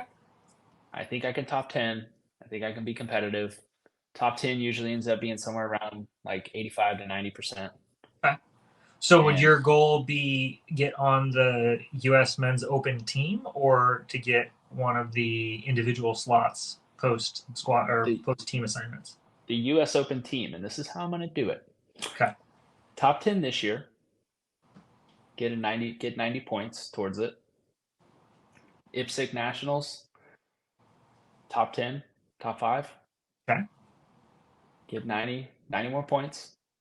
And then by the next season, be able to hopefully fall somewhere in the top 5 at both US Nationals and IPSC Nationals, and maybe squeak my way into the 4th slot. Okay. That kind of consistency, I feel like, can do it. But worst case scenario, I'll go get on a fucking sponsorship slot. I don't give a fuck. I'm gonna be there either way. But it'd just be cool to be on the actual Open men's team. Right. Yeah, I've never been to But South Africa. It should be an experience. be a good time. I'm gonna hit you up because I think we're gonna do like just rent out a ginormous hunting lodge Gotcha. and just have like a bunch of families there. Just have some fun. Cool. It'd be a good time. But yeah, I don't know. I feel like if I've been since Puerto Rico the last couple days training that deficiency, and some of the drills that I normally know what I can do on them just So are you fucking going to tell smash. the interwebs what we talked about, or is it just going to be Yeah, ambiguity? no, I mean, we'll talk about it because I think it could probably help a lot of other people. So, I have an issue in my shooting that I did not identify until Nils was sweet enough to point it out. Um, I have a tendency to, let's say, an array starts with a couple of open targets and then goes to some more difficult targets and then back to some more open targets and then blend those positions into some more open targets. I have a tendency to go really fast, controlled on the hard shots, and then keep that pace through the remainder of that sector of fire, potentially the next, until I somehow have a break in my shooting to be able to pick that pace back up. And I didn't notice it till you pointed it out. And then I went back through all of my videos from the last couple of big matches I've shot and was like, oh, you want to know why you lost by 14 seconds through a match? Oh, look at that. There it is, blatant and big as shit right in your face. And it's just a deficiency that I would have never even thought of until Nils was sweet enough to point it out. And so now I just have to figure out how to get better at throttle control to be able to slow down for the hard shots and then pick the sense of urgency back up for the remainder of the stage. Yep. So it's just a lack of sense of urgency. Yeah. See what you need to on the difficult targets and push where you can. And then not slow down just for the sake of blending positions. Yes, that is the Because second deficiency. everything's a trade-off. this whole thing is a trade-off. So, yes, we want to merge positions, and that's great. But if it comes at the cost of a massive reduction in shooting speed or accuracy, then it's not potentially worth it. Yep. And that is another deficiency that I had that you pointed out very sweetly. That sometimes I think that I'm saving time by exiting a position to object with the objective of getting to the next position to be able to just seamlessly transition into shooting, blending a position. But I do it, and my shooting pace slows significantly, whereas now I'm just trading time instead of gaining time by shooting slow and moving rather than just shooting at an urgent pace and maybe moving a little less. Right. Right. Pretty crazy. Yeah. But you want to gain time, not trade time. yeah, big fucking slap in the face. Thank you for that, by the way. I loved it. Loved every minute of it. Now I'm sure my wife is annoyed with the amount of video that I'm watching and just making notes and like the amount of like throttle control exercises I'm trying to figure out and open up. But yeah, I'm sure she's like, great, you found something else to take up half your fucking day. All right, switching back to the AirPods. Let's see if the audio improves a little bit. Audio You was sound good way with better. the other way too. Yeah. Thank you. I feel like I sound good. You sound amazing. No, that was a big dude, it was like right, and that's the thing when Nils talked about earlier, like find instruction.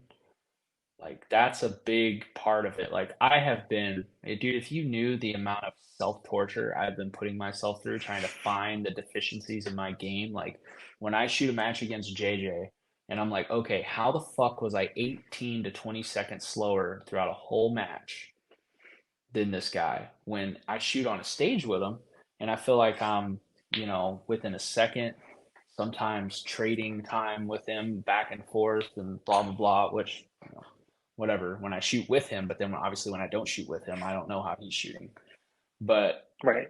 like how, where, why, what the fuck? And I was looking in all the deep, dark nook and crannies of my shooting, like maybe it's something I didn't see. So I was like over analyzing everything, and it was the most blatant, right in my face fucking thing on planet Earth that I just didn't even think about. And it's just that's sports, man. That's how it works. Yeah, JJ's fun to watch because he's obviously very athletic, but he's also very efficient in his movement. And he's not the fastest shooter in the sport. Like he and I definitely don't have the fastest splits or, do anything the fastest, but we're both very consistent and as efficient as we can be. Yeah, efficiency is something that like I feel like not a lot of people when like you say efficient, people don't really know what that means. Because a lot of people don't get like what is efficiency when it comes to shooting. Yeah, I mean, that may be true. Um, I mean, at the end of the day, the clock doesn't lie. And the only way to test this kind of stuff is on the clock, whether you're dry firing at home or you're physically putting on a clock at the range, and trying different things, experimenting. And like that's how you get better. That's how you figure out what works, what doesn't work, what looks flashy and cool, but really isn't faster or maybe even slower sometimes. Like you have to put on the clock, you have to compare techniques against each other and figure out what works best for you. Yep, 100%. Oh, wife's home. You can hear it. Dogs are going nuts. Yeah, man, it's pretty crazy. It's there's just like every single day you learn something new about this sport and about yourself as a shooter, and it's just think you got it and you don't. And I feel like even at your level, like I feel like you still have those aha moments in your shooting where you're just like, Oh oh, yeah, it never ends. I mean, the second you stop learning, you're dead. So yep, it's pretty crazy. Well, we are coming up on 3 hours, brother. it's a You good want to time. call it? You want to call it a day? I'm good if you are. Yeah, man, I had a blast, dude. I know we've been, I've been trying to get you on the podcast since the conception of it, but just now you're willing to come on, which is cool. You know, Well, our schedules finally worked out, and I'm very happy for that. I know we definitely got to do it again because this has been one of the most requested episodes, and it was a good one, man. I feel like yeah, this was solid. This is gonna be a favorite. I feel. Yeah, we both solved the meaning of life and both Yeah. became better shooters, and yeah, it was a good time. I look forward to the next podcast. Yeah, hell yeah, brother.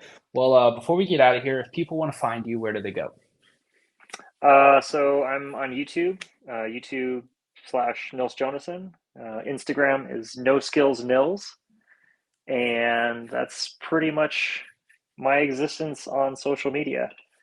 I do have a website. It's nilsjshooting.com, and I haven't posted anything to it for 2 years, which I should probably fix. But yeah, YouTube Nils Jonason, on the Instagram No Skills Nils. That is one of the most ironic Instagram names, by the way. No skills, Nils. When did you come up with that? How long have you had that?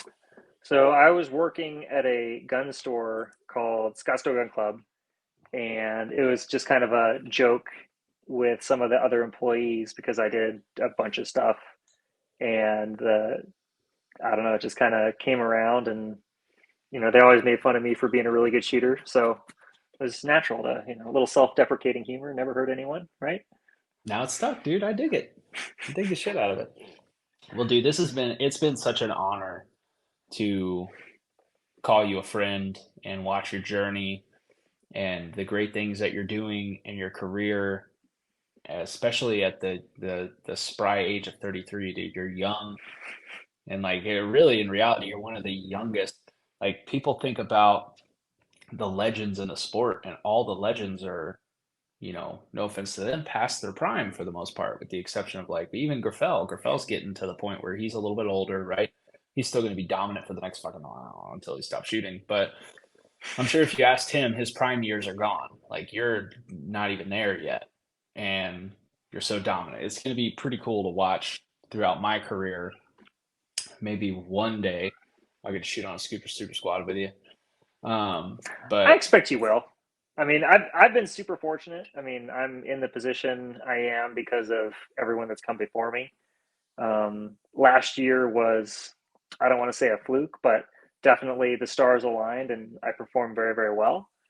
And I'm looking forward to 2023 and seeing what we can do. hell yeah, man.